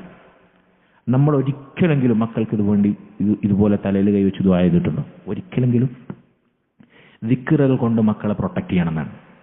അത് കഴിഞ്ഞാൽ മക്കൾ ദിക്റുകളും കാര്യങ്ങളൊക്കെ പഠിക്കേണ്ട പ്രായമായി കഴിഞ്ഞാൽ അവർക്ക് ദിക്റുകൾ നമ്മൾ പഠിപ്പിച്ചു കൊടുക്കണം. ഇൻഷാ അള്ളാഹ് നമ്മുടെ മദ്രസയിൽ അതിനുവേണ്ടി ഒരു സബ്ജക്റ്റ് ഉണ്ടെന്നാണ് ഞാൻ മനസ്സിലാക്കുന്നത്. അല്ലേ? അദ്കാർ ആദാബില്ലേ? നിത്യജീവിതത്തിൽ ഉണർന്നത് മുതൽ, ഉറക്കത്തിൽ നിന്ന് എഴുന്നേറ്റത് മുതൽ പിറ്റേന്ന് ഉറങ്ങുന്നത് വരെ അവർ ജീവിതത്തിൽ പാലിക്കേണ്ടുന്ന ദിക്റുകൾ. ടോയ്ലറ്റിലേക്ക് പ്രവേശിച്ചാൽ, ഭക്ഷണം കഴിച്ചാൽ, വസ്ത്രം ധരിക്കുമ്പോൾ, ചെരുപ്പിടുമ്പോൾ, മസ്ജിദിലേക്ക് കയറുമ്പോൾ, മസ്ജിദിൽ നിന്ന് പുറത്തു പോകുമ്പോൾ, വീട്ടിലേക്ക് കയറുമ്പോൾ, വീട്ടിൽ നിന്ന് പുറത്തു പോകുമ്പോൾ, ഉമ്മാനിപ്പാനും കാണുമ്പോൾ, ഇടിമിന്നുമ്പോൾ, കാറ്റടിച്ചു വീശുമ്പോൾ, മഴ കൂടുമ്പോൾ, മഴ കുറയാൻ, ഇങ്ങനെ നിത്യജീവിതത്തിൽ പാലിക്കേണ്ടുന്ന രാവിലെയും വൈകുന്നേരവുമുള്ള പ്രത്യേകതകൾ, ഇതൊക്കെ നമ്മളായിട്ടുണ്ടാക്കിയ ഇവിടുത്തെ സിലബസ് കമ്മിറ്റിയും ഇവിടുത്തെ മർക്കസിന്റെ അധികാരികളും ഗവേഷണം ചെയ്ത് റിസർച്ച് ചെയ്തുണ്ടാക്കിയ പുതിയ ദിക്റുകളൊന്നുമല്ല. എല്ലാം അള്ളാഹുവിന്റെ റസൂലിന്റെ ഹദീസുകളിൽ സ്വഹീഹായി സ്ഥിരപ്പെട്ട തെളിവുകൾ കൊണ്ട് സമ്പന്നമായ ദിക്റുകൾ. അത് തന്നെ എമ്പാട് നമുക്ക് പഠിക്കാനുണ്ട്. അങ്ങനെയുള്ള ദിക്റുകൾ അവരെ കൊണ്ട് ശീലിപ്പിക്കുക. പ്രത്യേകിച്ച് ഭക്ഷണം കഴിക്കുമ്പോൾ നമ്മൾ നമുക്ക് എല്ലാവർക്കും അറിയുന്ന സംഗതിയാണ്, പക്ഷെ ഏറ്റവും നിസ്സാരമായി നമ്മൾ തള്ളിക്കളയുന്ന കാര്യമാണ്. ഭക്ഷണം കഴിക്കുമ്പോൾ എന്താ പെരുത്ത് ദിക്റുള്ളത്? ബിസ്മില്ല. വെള്ളം കുടിക്കുമ്പോൾ ബിസ്മില്ല. വസ്ത്രം ധരിക്കുമ്പോൾ ബിസ്മില്ല. ചെരുപ്പിടുമ്പോൾ ബിസ്മില്ല. അതെല്ലാം വലത് കൈകൊണ്ട് ചെയ്യണം. ഭക്ഷണം കഴിക്കുമ്പോഴും കുടിക്കുമ്പോഴും. തിന്നുമ്പോൾ നമ്മൾ വലത് കൈകൊണ്ട് തിന്നും, കുടിക്കുമ്പോഴോ അത് ഇടത് കൈ കൊണ്ടായാലും പ്രശ്നമില്ല. ആരായി പഠിപ്പിച്ച്? ഒരു മുസ്ലിമിന്റെ ടേബിൾ മാനേഴ്സ്, ഭക്ഷണ സംസ്കാരം എന്ന് പറഞ്ഞാൽ വലത് കൈ കൊണ്ട് തിന്നുക, കുടിക്കുക എന്നുള്ളതാണ്. ഇനി കയ്യും ഉള്ളതാകുമ്പോൾ ആയി ആളുകളൊക്കെ എന്നാൽ അത് കഴിഞ്ഞിട്ട് കുടിച്ചാൽ മതി, കൈ കഴുകിയിട്ട് കുടിച്ചാൽ മതി.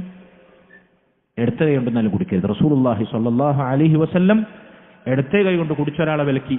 ആൾ കേട്ടില്ല.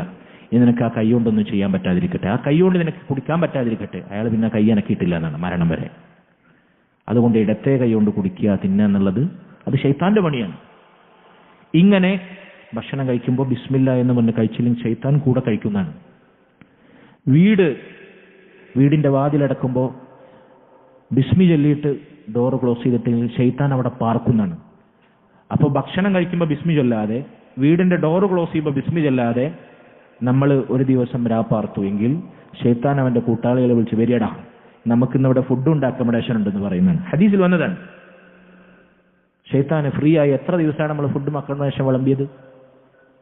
ഒരു ബിസ്മില്ല എന്ന് പറയാതിരുന്നാൽ നമുക്ക് ലഭിക്കുന്ന നഷ്ടങ്ങളാണ്. ഇതറിയാത്തവരാണ് ഈ കൂട്ടത്തിലിരിക്കുന്ന രക്ഷിതാക്കൾ, എൻ്റെ ഉമ്മമാർ, ഉപ്പമാർ. ഇങ്ങനെ നിത്യജീവിതത്തിൽ ഓരോ ദിക്റുകളും നമ്മൾ കുട്ടികളെ ഓർമ്മപ്പെടുത്തണം. ഇവിടുന്ന് ഉസ്താദ്മാർ പഠിപ്പിച്ചിട്ടുണ്ടല്ലോ അവർ ചൊല്ലുന്നത് അല്ല. നമ്മൾ ചോദിക്കണം, നമ്മൾ ഓർമ്മപ്പെടുത്തണം, നമ്മൾ കൂടെ ചൊല്ലണം. ഭക്ഷണം കഴിക്കാൻ ഉമ്മയും മക്കൾ ഇരിക്കുമ്പോൾ ആരെന്ന ബിസ്മി എല്ലാം മറന്നവര് ബിസ്മി ചൊല്ലിയില്ലേ? ഓർമ്മപ്പെടുത്തണം. വാപ്പയാകട്ടെ ഉമ്മയാകട്ടെ ഓർമ്മപ്പെടുത്തൽ, ഉമ്മയും വാപ്പയും മറന്ന മക്കളാകട്ടെ ഓർമ്മപ്പെടുത്തൽ. ഇങ്ങനെ നിത്യജീവിതത്തിലെ ഓരോ രംഗത്തെയുമുള്ള ദിക്റുകൾ, ദുആകൾ. ഉറങ്ങാൻ കിടക്കുമ്പോൾ പ്രത്യേകിച്ച്. ആർക്കാണ് ആയത്തുൽ കുർസിയും അവസാനത്തെ 3 സൂറത്ത് ഓതി തടവാൻ അറിയാത്തത്? ഈ കൂട്ടത്തിൽ ചൊല്ലാറുണ്ടോ? നമ്മൾ ചെയ്യാറുണ്ടോ? ചെയ്യിപ്പിക്കാറുണ്ടോ? കുട്ടികളെ ഓർമ്മിപ്പിക്കാറുണ്ടോ? എന്തെങ്കിലും നമ്മൾ ചോദിക്കാറുണ്ടോ? മക്കളെ ഇന്ന് ആരത് ഓതി തടവാതെ കിടന്നത് ചോദിക്കാറുണ്ടോ? ഉണ്ടോ? കുട്ടികളെ ഉറക്കത്തിൽ നിന്ന് എഴുന്നേറ്റ് എനിക്കടാ പഹയ, നേരം വൈകിയടാ, പോത്തുപോലെ കിടന്നു, ഇങ്ങനെ പലതും വിളിച്ച് അവരെ ശപിച്ച് ആട്ടി നമ്മൾ എണീപ്പിക്കും. മക്കളെ അൽഹംദുലില്ലാഹില്ലദി അഹ്യാന ബഅദമാ അമാതന ദുആ ചൊല്ലി. ഇങ്ങനെ അവരെ തൊട്ടുണർത്തി വിളിച്ചുണർത്തുന്ന ആരാളുള്ളത്?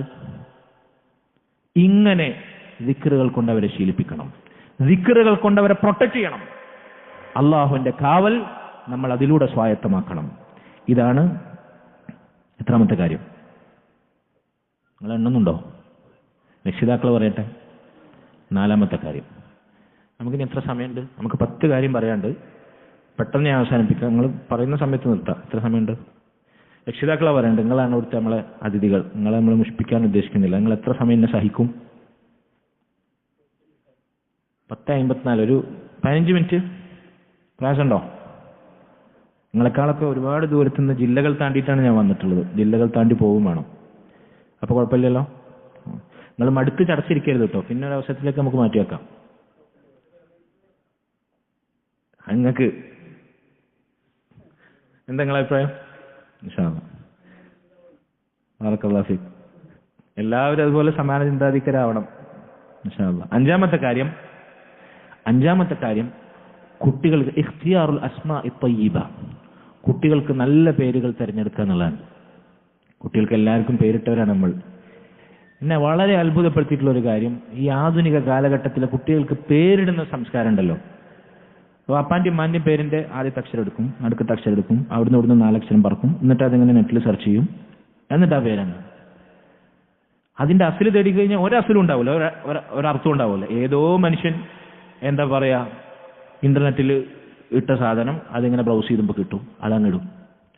കുട്ടികൾക്ക് നല്ല പേരിടുന്നതിൻ്റെ പിന്നിലുള്ള യുക്തി എന്താണെന്നറിയോ? ആ നല്ല പേര് അവരെ സ്വാധീനിക്കുന്നതാണ്. ആ നല്ല പേര് മുൻനിർത്തി അവരെ നമുക്ക് ഉപദേശിക്കാൻ സാധിക്കുന്നതാണ്. നമുക്ക് ഏറ്റവും പഴഞ്ചനായി, യാഥാസ്ഥികമായി, അറുബോറനായി തോന്നുന്ന പേരുകളാണ് അള്ളാഹുവിന് ഏറ്റവും ഇഷ്ടമുള്ള പേരുകൾ. റസൂലുള്ളാഹി സ്വല്ലല്ലാഹു അലൈഹി വസല്ലം പറഞ്ഞു, അള്ളാഹുവിന് ഏറ്റവും ഇഷ്ടമുള്ള പേരുകൾ അബ്ദുല്ലാഹ് വ അബ്ദുറഹ്മാൻ. അബ്ദുല്ല അബ്ദുറഹ്മാനോ കേൾക്കാറ് സുഖമില്ല, പഴയ പേരുകളല്ലേ.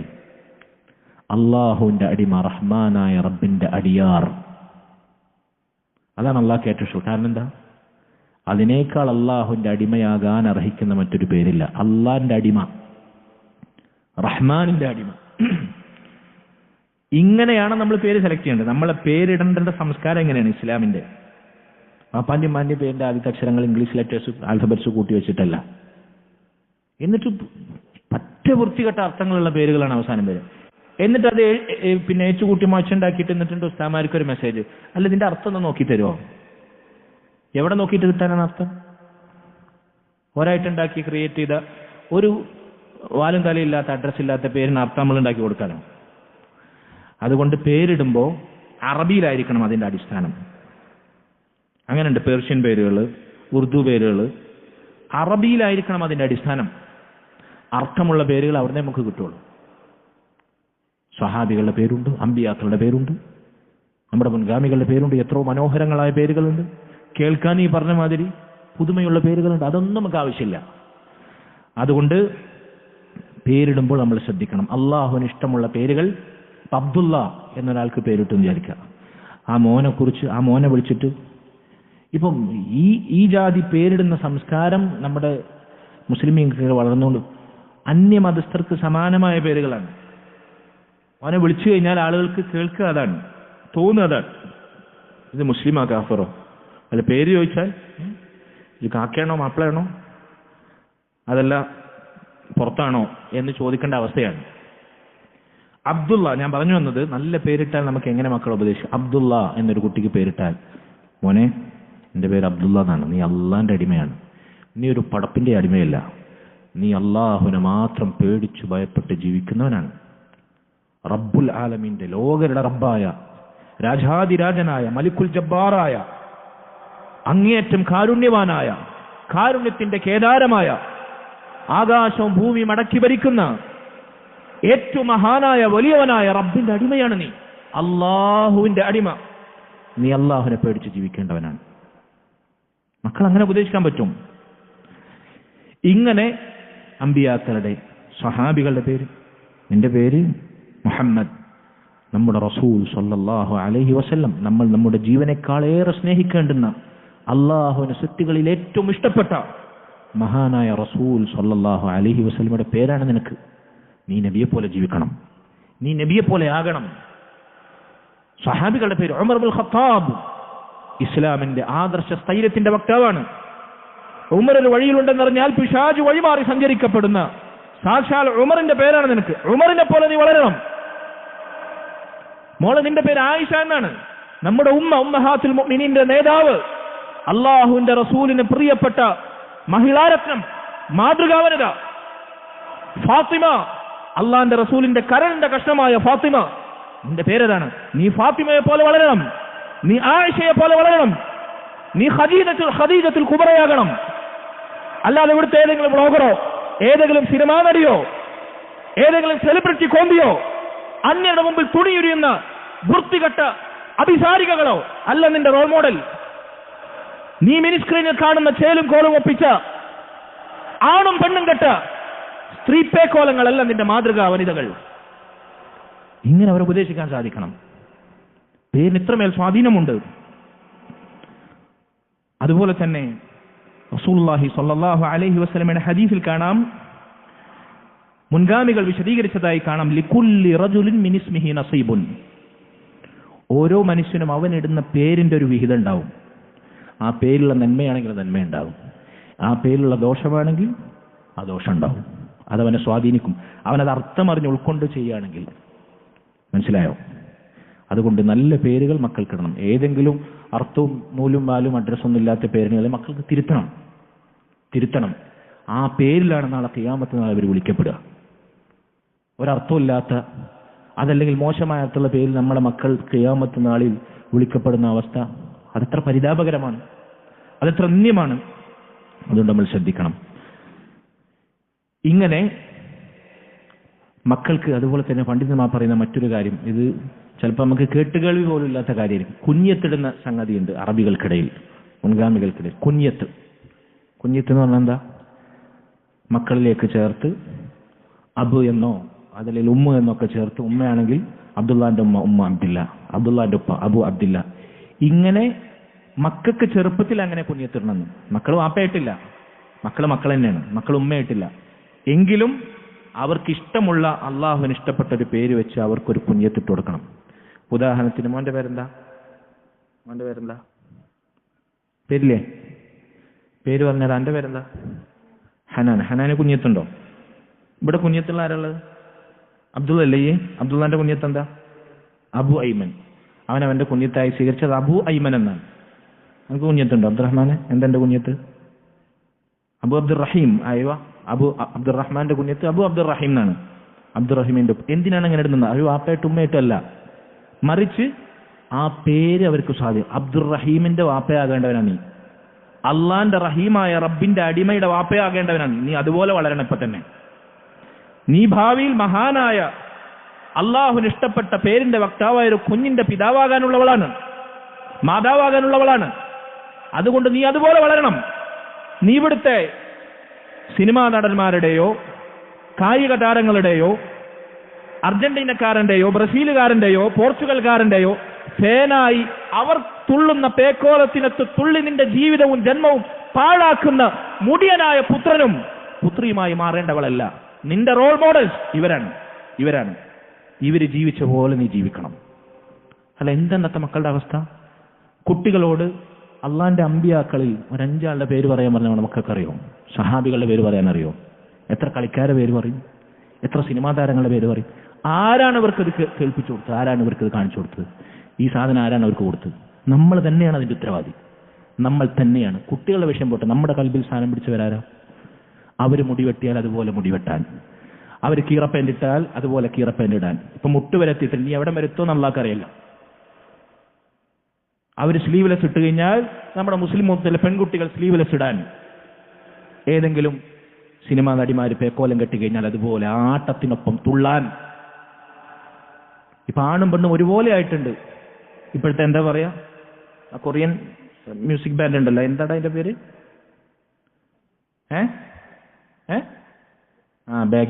ബാഗി പാന്റും പിന്നെ ടീഷർട്ടും. ആ പാള പോലെ ലൂസുള്ള, നല്ല, മുമ്പ് സ്കിൻ ഫിറ്റ് ആയിരുന്നു, ലെഗിൻസ് പോലത്തെ ആയിരുന്നു. ഇപ്പോ നല്ല 4 ആൾക്ക് കയറി ഉറങ്ങാൻ പറ്റുന്ന പാന്റാണ്. അതുപോലെ തന്നെ ടീഷർട്ടും. ഇതാണ് ആണും പെണ്ണും ഇപ്പോൾ ഒരുപോലെ കാണുന്നത് അല്ലേ? അവിടേക്കെത്തി. ആരാണ് ഇതിന് അവസരം കൊടുക്കുന്നത്? നമ്മളല്ലാതെ. ഇതിൽ നിന്നെല്ലാം കുട്ടികളെ ചെറുപ്പത്തിലെ സേഫ്.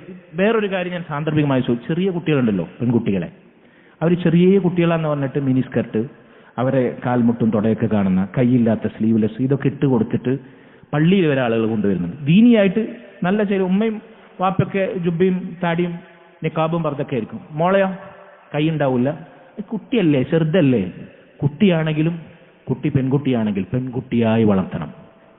ചെറുപ്പത്തിലേ ശീലിപ്പിക്കുന്ന വലുപ്പത്തിൽ ഉണ്ടാവുള്ളൂ. ചെറുപ്പത്തിലേ ഇത് അവർക്ക് ശീലിപ്പിച്ചു കഴിഞ്ഞാൽ 3-4 വയസ്സുള്ള കുട്ടീനെ പർദ്ദ നിക്കാബിട്ട് ധരിപ്പിക്കണം എന്നല്ല ഞാൻ പറഞ്ഞത്. അവർക്ക് ആ പ്രായത്തിൽ കിട്ടുന്ന മാന്യമായ വസ്ത്രമല്ലേ, ഇറക്കമുള്ള, നീളമുള്ള, കൈയുള്ള, വീട്ടിൽ നിങ്ങൾ ഇടിപ്പിച്ചോളി.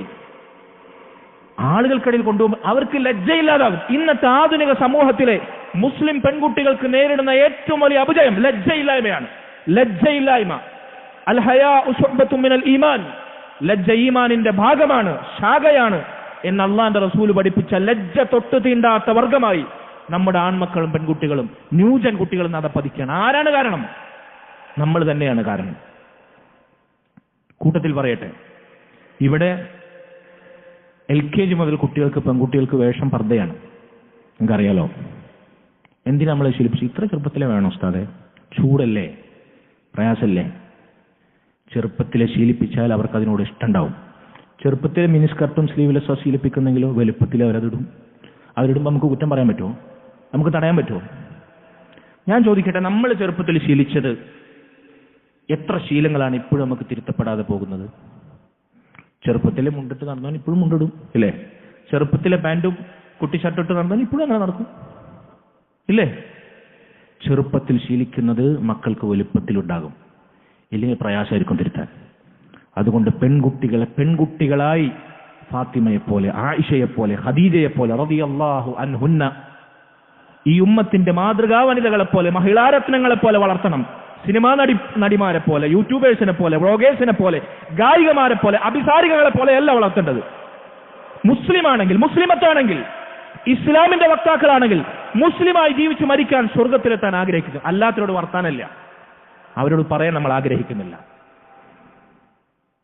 അള്ളാഹു കാത്തു രക്ഷിക്കുമാറാകട്ടെ.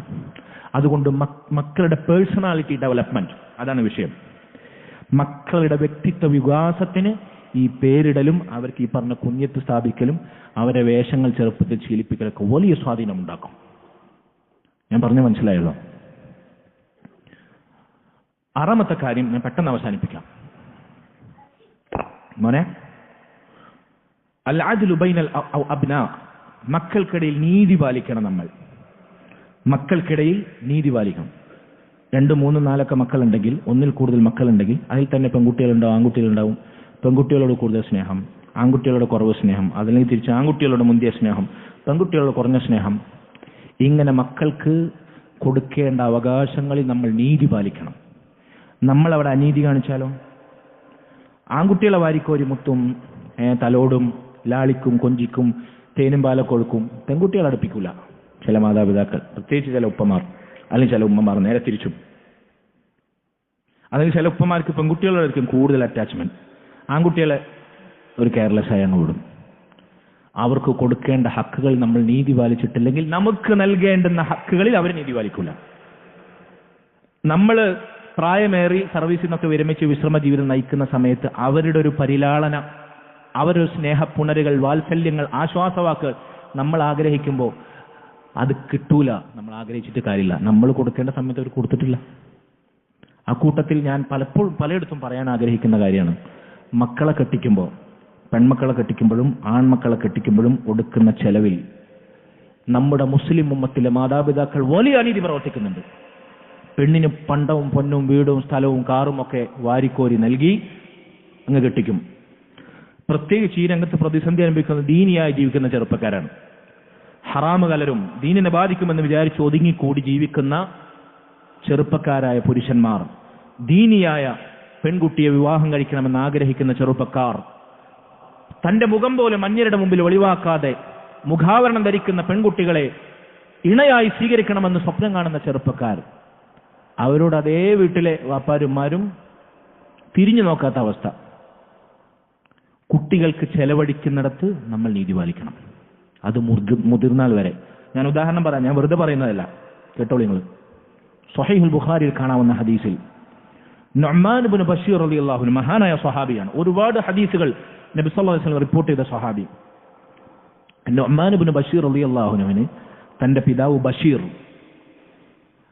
അദ്ദേഹം സമ്മാനമായി പിന്നെ ഭൂമി നൽകി, ഭൂസ്വത്ത് നൽകി, കുറച്ച് ഭൂമി നൽകി, സ്ഥലം നൽകി. ഇത് കണ്ടപ്പോൾ വേറെ മക്കൾക്കൊന്നും നൽകിയില്ല. അള്ളാഹിനെ പേടിയുള്ള അദ്ദേഹത്തിന്റെ ഉമ്മ ആ പിതാവിനോട് പറഞ്ഞു, നിങ്ങൾ റസൂലുള്ളാഹിന്റെ അടുത്ത് പോയി ഈ വിഷയം പറയണം, ഇങ്ങനെ നുഅ്മാന് പ്രത്യേകമായി ഞാൻ ഭൂമി നൽകിയിട്ടുണ്ടെന്നുള്ള വിഷയം അള്ളാഹിന്റെ റസൂലിനോട് പറയണം, അവിടുത്തെ അഭിപ്രായം തേടണം എന്ന് പറഞ്ഞു. അദ്ദേഹം നബി സല്ലല്ലാഹു അലൈഹി വസല്ലമയുടെ അടുക്കലെത്തി. എന്നിട്ട് പറഞ്ഞു, ഞാനിങ്ങനെ നുഅ്മാന് കുറച്ച് ഭൂമി സമ്മാനമായി നൽകിയിട്ടുണ്ട്. റസൂൽ ചോദിച്ചിട്ടുണ്ടെന്നോ, അഅതൈത സായിറ വലദിക മിസ്ല ഹാദാ, നിന്റെ ബാക്കിയുള്ള ആൺമക്കൾക്ക് ഇതുപോലെ നീ നൽകിയിട്ടുണ്ടോ?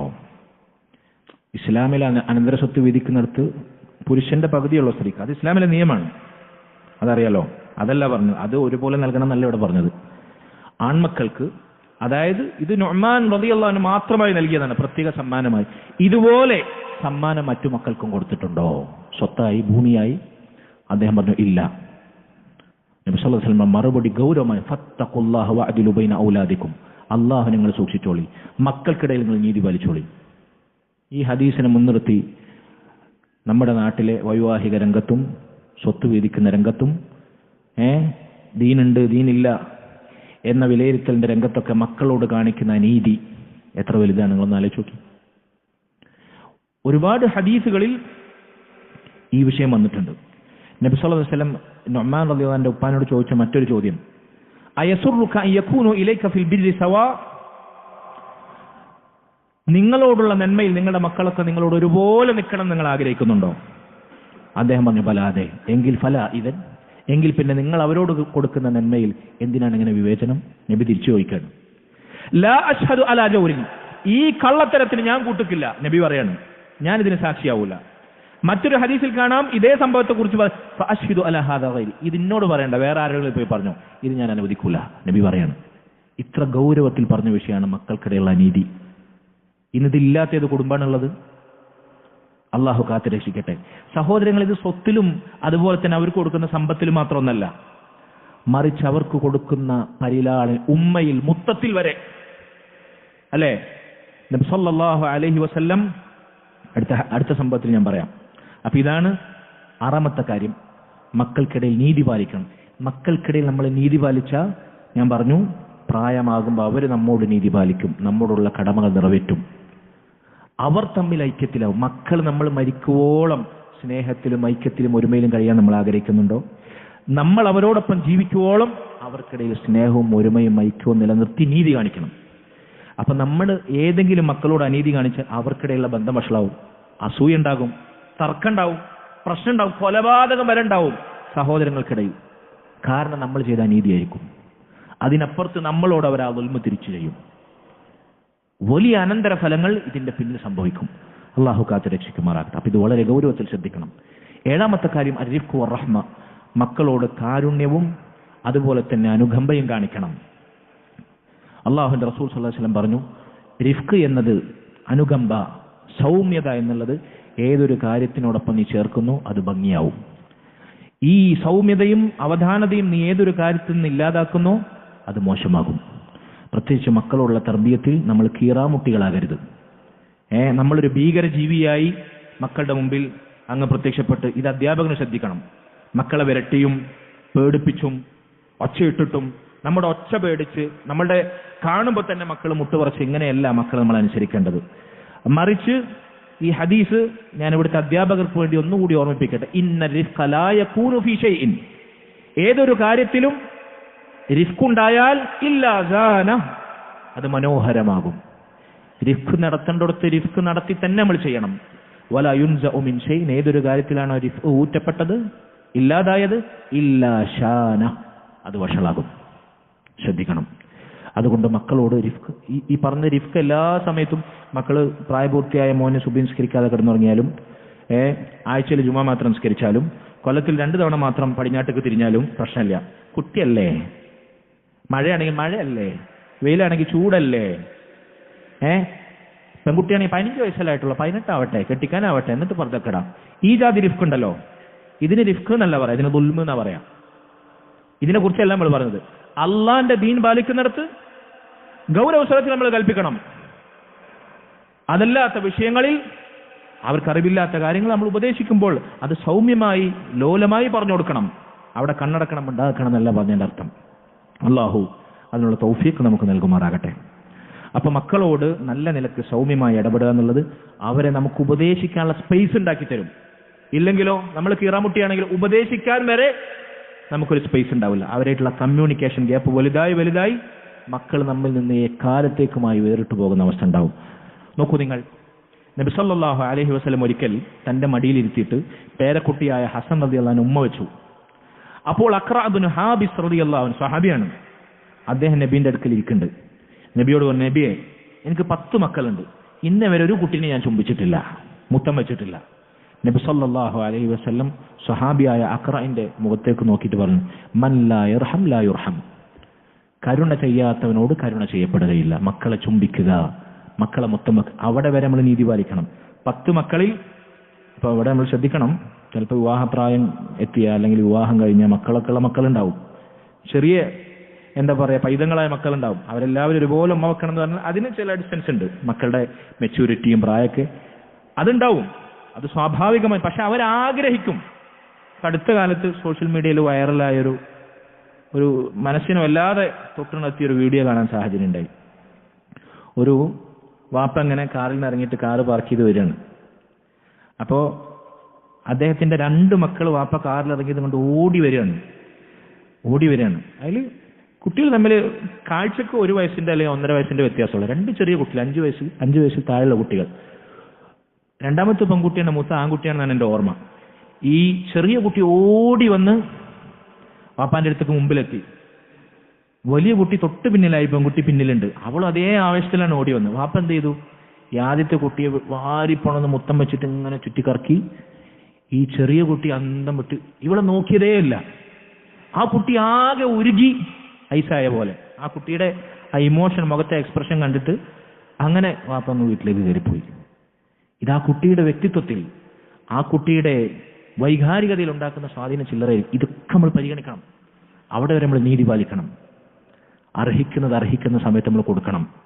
ചില വാപ്പാർ ഇന്നേ വരെ മക്കളെ ചിലപ്പോൾ ഉമ്മ വെച്ചിട്ടുണ്ടാവില്ല, തേനെ പാലെ മുത്തേന്ന് വിളിച്ചവരൊന്നും കൊഞ്ചിച്ചിട്ടുണ്ടാവില്ല. ഉമ്മായിയുടെ വാത്സല്യം, ഉപ്പായുടെ തഴുകൽ തലോടൽ ജീവിതത്തിൽ ഒരിക്കൽ പോലും ജീവിച്ചിരുന്നിട്ട് അങ്ങനെയുള്ള മക്കളുണ്ടാകും. അരുത്. അള്ളാഹുവിന്റെ റസൂൽ സല്ലല്ലാഹു അലൈഹി വസല്ലം അദ്ദേഹത്തെ തിരിച്ചു. മറ്റൊരിക്കലും ഒരു അറാബി വന്നിട്ട് നബി സല്ലല്ലാഹു അലൈഹി വസല്ലമയോട് പറയണം, തുഖബ്ബിലൂന സിബിയാൻ, നിങ്ങൾ കുട്ടികളെ ചുംബിക്കുന്നവരാണല്ലേ. ഫമാ നുഖബ്ബിലുഹും, ഞങ്ങൾ ചുംബിക്കാറില്ല. നബി സല്ലല്ലാഹു അലൈഹി വസല്ലം അദ്ദേഹത്തോട് ചോദിച്ചു, അവ അംലികു ലക അൻ നജ അല്ലാഹു മിൻ ഖൽബിക റഹ്മ, നിന്റെ കൽബിൽ നിന്ന് അല്ലാഹു റഹ്മത്തിനെ ഇല്ലാതാക്കുമെന്ന് ഞാൻ അതിന് ജാമ്യം നിൽക്കട്ടെയോ, ഞാൻ അതിന് ഉത്തരവാദിത്തം പേരട്ടെയോ?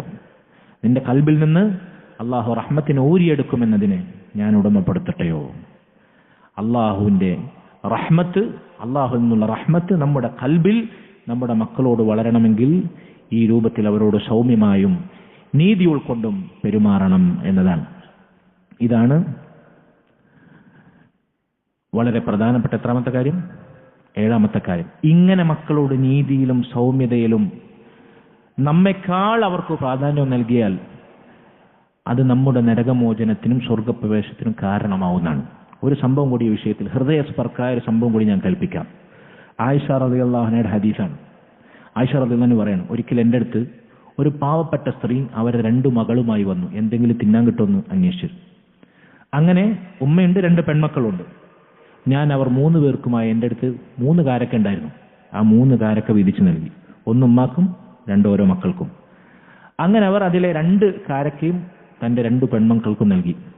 3ാമത്തെ കാരക്ക അവർ വായിലേക്ക് വെക്കുമ്പോഴത്തേക്ക് മക്കൾ 2 പേരും അത് വേണമെന്ന് ആവശ്യപ്പെട്ടു. ആ ഉമ്മ എന്ത് ചെയ്തു, ആ ബാക്കി വന്ന തൻ്റെ വായിലേക്ക് അവർ വെക്കാൻ പോയ ആ കാരക്ക നെടുക പിളർത്തി ആ 2 പെൺമക്കൾക്ക് നൽകി. ആയിഷ ബീവി പറയാണ്, ഫഅജബനി ശഅ്നുഹ, ആ സ്ത്രീയുടെ കാര്യം എന്നെ അത്ഭുതപ്പെടുത്തി. ഞാനത് നബി സല്ലല്ലാഹു അലൈഹി വസല്ലമയുടെ അടുക്കൽ പോയി പറഞ്ഞു, ഇങ്ങനെ ഒരു സ്ത്രീ ഇങ്ങനെ ചെയ്തു. നബി സല്ലല്ലാഹു അലൈഹി വസല്ലം, ഇന്നല്ലാഹ ഖദ് ഔജബ ലഹാ ബിഹൽ ജന്ന ഔ അഅതഖഹ ബിഹാ മിനൻ നാർ, അല്ലാഹു ആ സ്ത്രീക്ക് സ്വർഗം നിർബന്ധമാക്കിയിരിക്കുന്നു, അതല്ലെങ്കിൽ നരകത്തിൽ നിന്നവർക്ക് മോചനം നൽകിയിരിക്കുന്നു എന്നാണ്. മക്കളോട് ഇങ്ങനെ വാത്സല്യവും നീതിയും പാലിക്കുക എന്നുള്ളത് നമ്മുടെ സ്വർഗപ്രവേശത്തിനും നമ്മുടെ നരകമോചനത്തിനും കാരണമാണെന്നാണ്. അതവരുടെ തർബീയത്തിൽ, അവരുടെ ശിക്ഷണത്തിൽ കാര്യമായി സ്വാധീനിക്കുമെന്നതിനപ്പുറത്ത് നമ്മുടെ വിജയത്തിനാണത്. എട്ടാമത്തെ കാര്യം ഞാൻ പെട്ടെന്ന് അവസാനിപ്പിക്കാം.